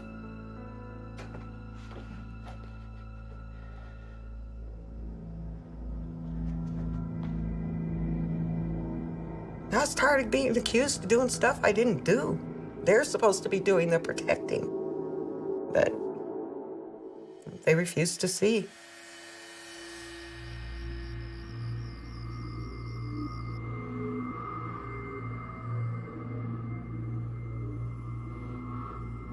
One night, Mary has a dream in which she wanders through the house and eventually finds herself in her own bedroom.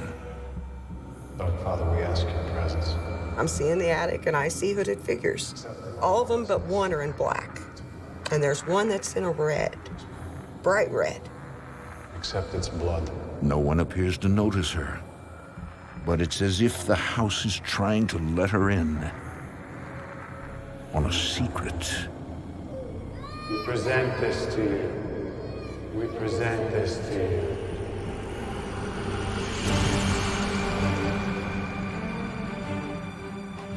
Blessed are the unholy. Blessed are the merciless. Blessed are the merciless. Blessed are the unholy. Blessed are the unholy. Blessed are the merciless. Blessed are the merciless.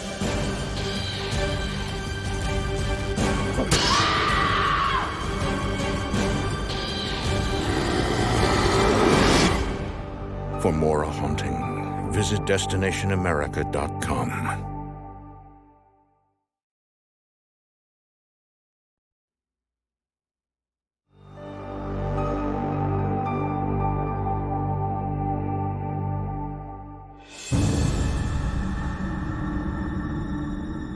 Ever since they moved into their Lowell, Arkansas home, the Fox children have felt the presence of ghosts. One rumor around town is that the property is haunted by the spirit of an old man murdered in the house in the 1930s. But the Foxes are about to find out he's not the only dark entity to walk these halls. In the summer of 1983, 17-year-old Mary has a horrifying nightmare that something awful took place in her attic bedroom. Father, we ask your presence. I went to sleep and I'm seeing the attic and I see hooded figures. Except it's blood. At first, no one appears to notice Mary's presence. Blessed are the merciless. Blessed are the merciless. And suddenly, And the man in the red, most evil eyes I've ever seen in my life.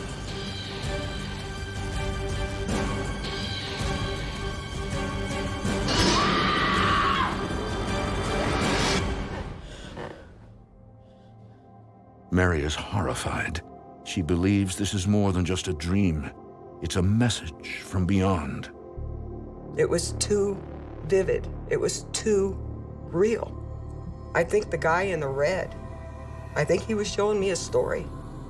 A story that could have an unhappy ending for Mary. After that, I decided I'd never sleep again in my life.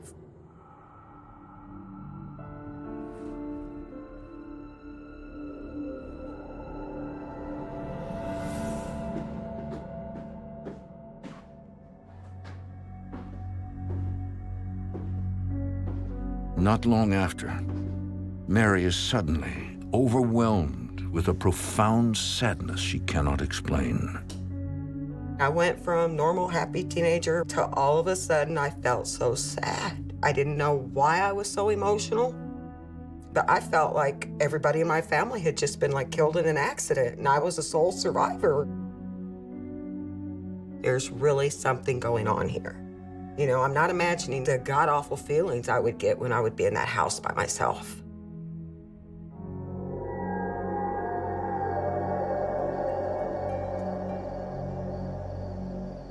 And Mary is not the only one who feels the evil in the house. For weeks, 8-year-old Wesley has been sleeping on a cot in his parents' bedroom. Well, there was no way I was gonna sleep by myself. It just wasn't gonna happen. That is one creepy house. One night, Wesley's father works late, but in spite of the presence of his mother, Wesley struggles to sleep. I was trying to sleep. No matter how hard I could not sleep.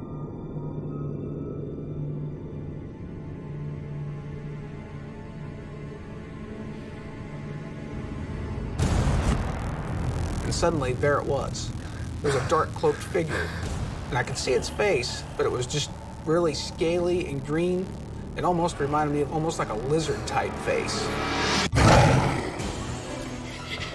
Mom! Mommy! I reached over and tried to grab my mom, but she wasn't waking up.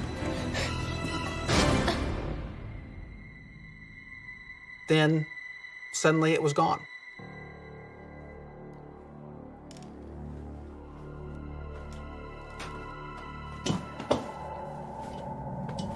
I hurried up through the covers over my head. I didn't care if it was hot or not. Wesley eventually tells his mom about what he saw, but she dismisses his fears. This figure had like a green scaly face. It was really scary, but nobody's believed me.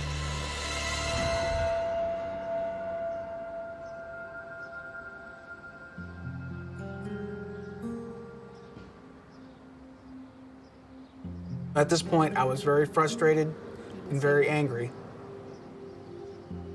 So I knew there was only one thing to do. I knew I needed to tell my sister. The two exchange ghost stories. You been seeing them too? Yeah. Mary tells Wesley about her nightmare. And Wesley describes the demon he saw in his room. And then Mary, she looks at me, and I could see it in her eyes that just maybe I have this glimmer of hope that someone's starting to believe me. Something doesn't want us here. We have to tell Mom. She's not gonna believe us. I didn't know what to think. I knew I did not want to live there at this point. I wanted out. That boy was terrified. But despite their mutual encounters, Mary can't imagine ever moving out of her dream house. We're living in a haunted house. That scared me, because I still loved that house. My biggest fear at that time was that something bad was going to happen to Wesley. But Mary's fears are misplaced. She is the one in immediate danger. The ghosts are not quite finished with her yet.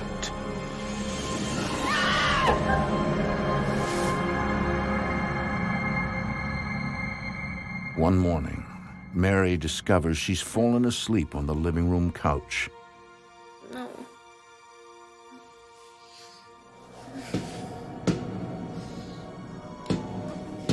No. Get up! Get up!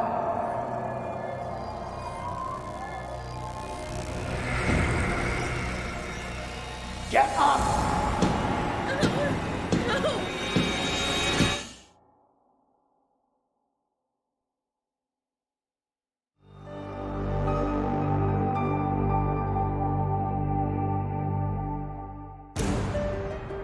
It's the fall of 1983 in Lowell, Arkansas. For the past few months, 17-year-old Mary Fox and her 8-year-old brother Wesley have been haunted by entities that inhabit the house. I was terrified. I tried to stay out of the house as much as possible. Except it's blood. There's really something going on here. There's a very dark energy. One morning, Mary wakes to find out no place in the house is safe. I thought I was seeing things, or maybe I wasn't quite awake like I thought. I put my head down to go back to sleep. Get up. Next thing I know, that man is like right there in front of me, and he's got that cane. Get up. Oh, no, stop it! No! Stop! Mary, Mary, wake up, wake up. Mary, you're dreaming, honey. Who are you talking to? I look up at her, and there's an old man standing right beside her. But she doesn't see it. Were you sleeping here all night? I wanted to ask her, you know, Mom, do you see that? Mary. But the words wouldn't come. I'd open my mouth and nothing would come out. Listen, I'm late for work. I'll see you later, okay? You got it? Yeah, got her. Hey, why don't we straighten this up and get some breakfast, okay? Come on.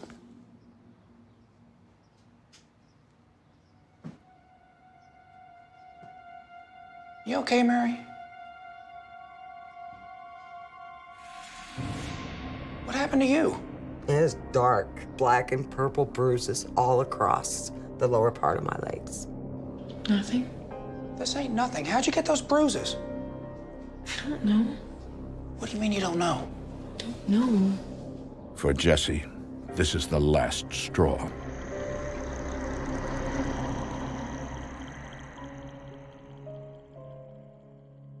Finally, everyone in the Fox family is ready to face what's been going on in the house. We all sat and took turns telling each other the different things that happened. Me, my mother, and of course my sister Mary. It turns out, for quite some time, their mom Carol has been keeping a secret. She's been sensing things too. Jesse, I am not crazy. I heard voices in the hall. Angry voices. I heard the voices. I knew something was wrong with the house. I mean, all the times that you guys were trying to tell me something. It scared the hell out of her. You could see that in her eyes when she started talking about it. She was just as scared as we were. We were extremely scared and didn't know what to do or how to approach it. Jesse is the only one who doesn't believe anything paranormal is going on in the house. But for the first time, he can see his family is in distress. I feel like I let you guys down. I've been working so much. I didn't know it was this bad. I think my father was finally realizing that maybe we're not crazy after all. Maybe there really is something going on that is paranormal here. All right. I think it's time that we talk to someone at the church. Maybe they can help.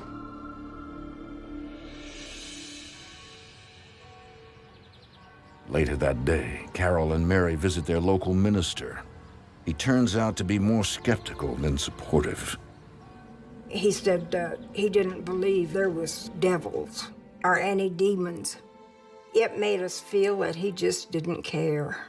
He had no interest in trying to help us at all. But he does leave them with one bit of counsel. Read from the Bible, read out loud, preferably from when Jesus is talking. That gives you more power.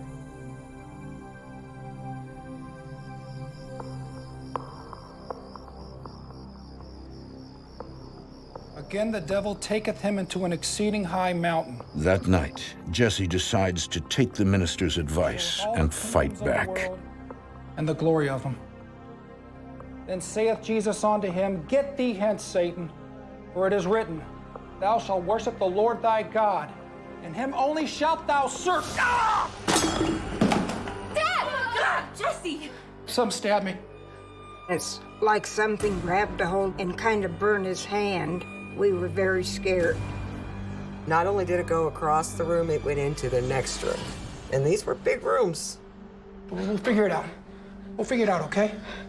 Okay? At that moment, I realized that there was a lot of power with this entity. I knew it was a very strong entity doing these things. So now, as an 8-year-old boy, I'm fearing for my life. The family is at their wits' end. Jesse decides to contact his sister, Mary. Aunt Mary is a deep believer in the supernatural and thought by many to have psychic gifts. My aunt was what we call an empath, where she could feel things a lot more than what normal people can. Aunt Mary would tell us that if she walked into a house and if there was something in that house, she would know. Aunt Mary! Oh, hi! My goodness, you've gotten so big. Look at you. Aunt Mary was the only person we thought of that maybe could give us some answers.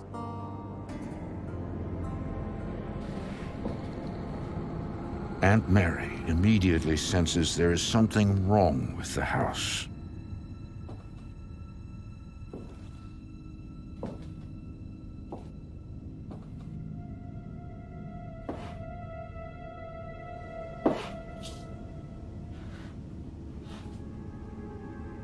What's up here? The attic. My bedroom. Show me.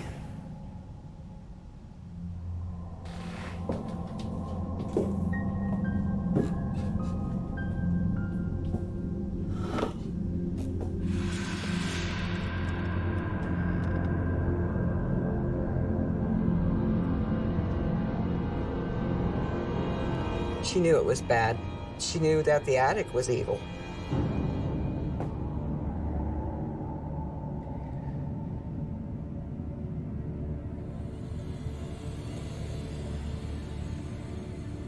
Oh.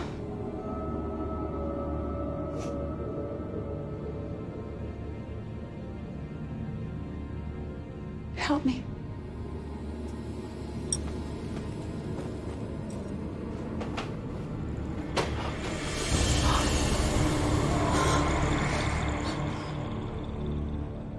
We pulled it up, and when we did, there was that pentagram in red. Do you feel the energy in here? Do you feel it?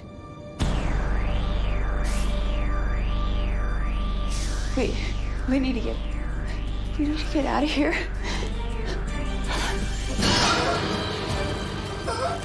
Mom! Dad!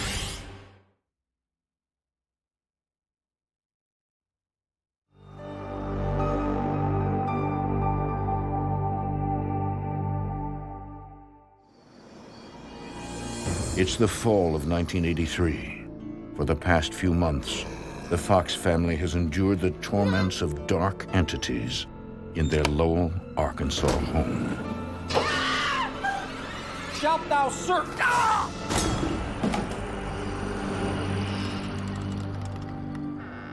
Jesse's sister Mary, a psychic, comes to their aid.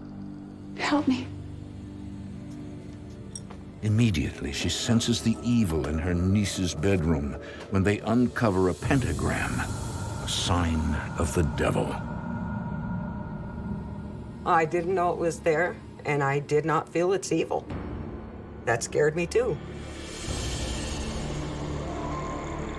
It was terrifying, confusing, because the attic was my sanctuary. We need to get out of here. And Mary? And Mary?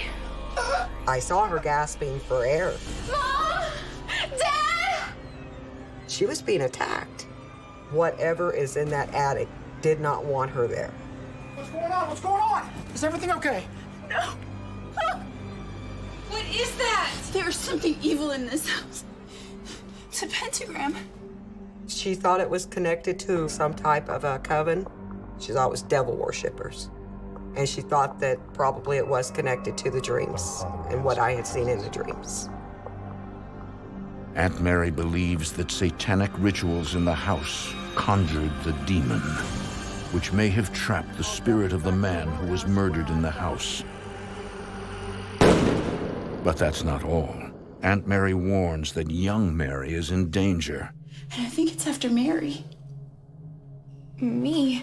The demon is now trying to possess her. Aunt Mary said that she had the impression that if we stayed any longer, I would be possessed, that I probably would have killed my parents. I probably would have killed Wesley. Maybe I'd just set the house on fire with all of us in it, you know? something god-awful was gonna happen. This house has a grip on you, Mary. She advised us not to spend another night in that house. Carol and Jesse are convinced. I'm gonna take this stuff to the car, okay? Yeah. I'll meet you out there. Okay.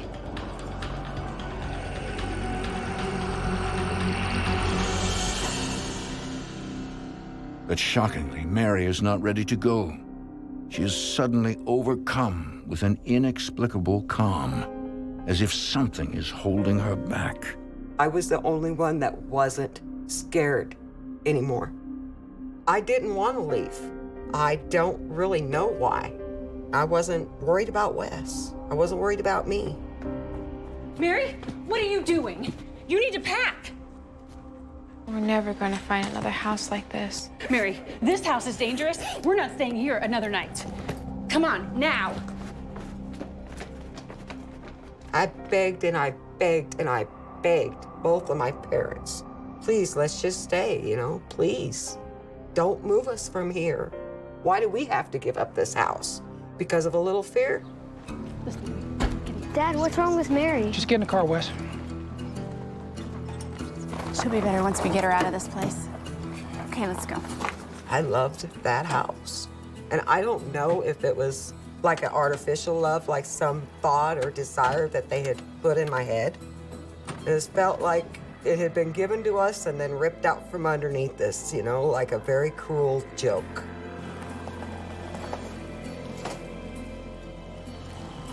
I think someone was playing with my head. It had to have been a demon sucking the life out of me.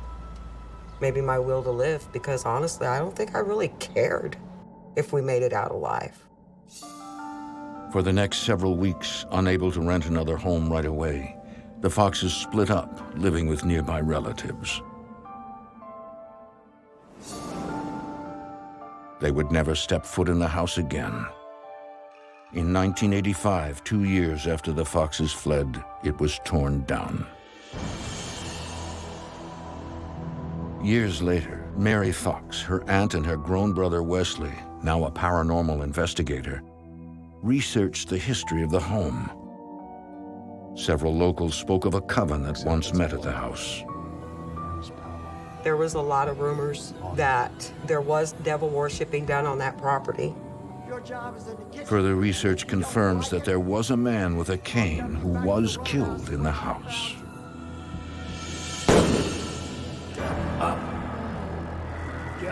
I think the man was haunting the house because of being murdered in the house. I think that was his, his domain, his place to torment anyone that he could.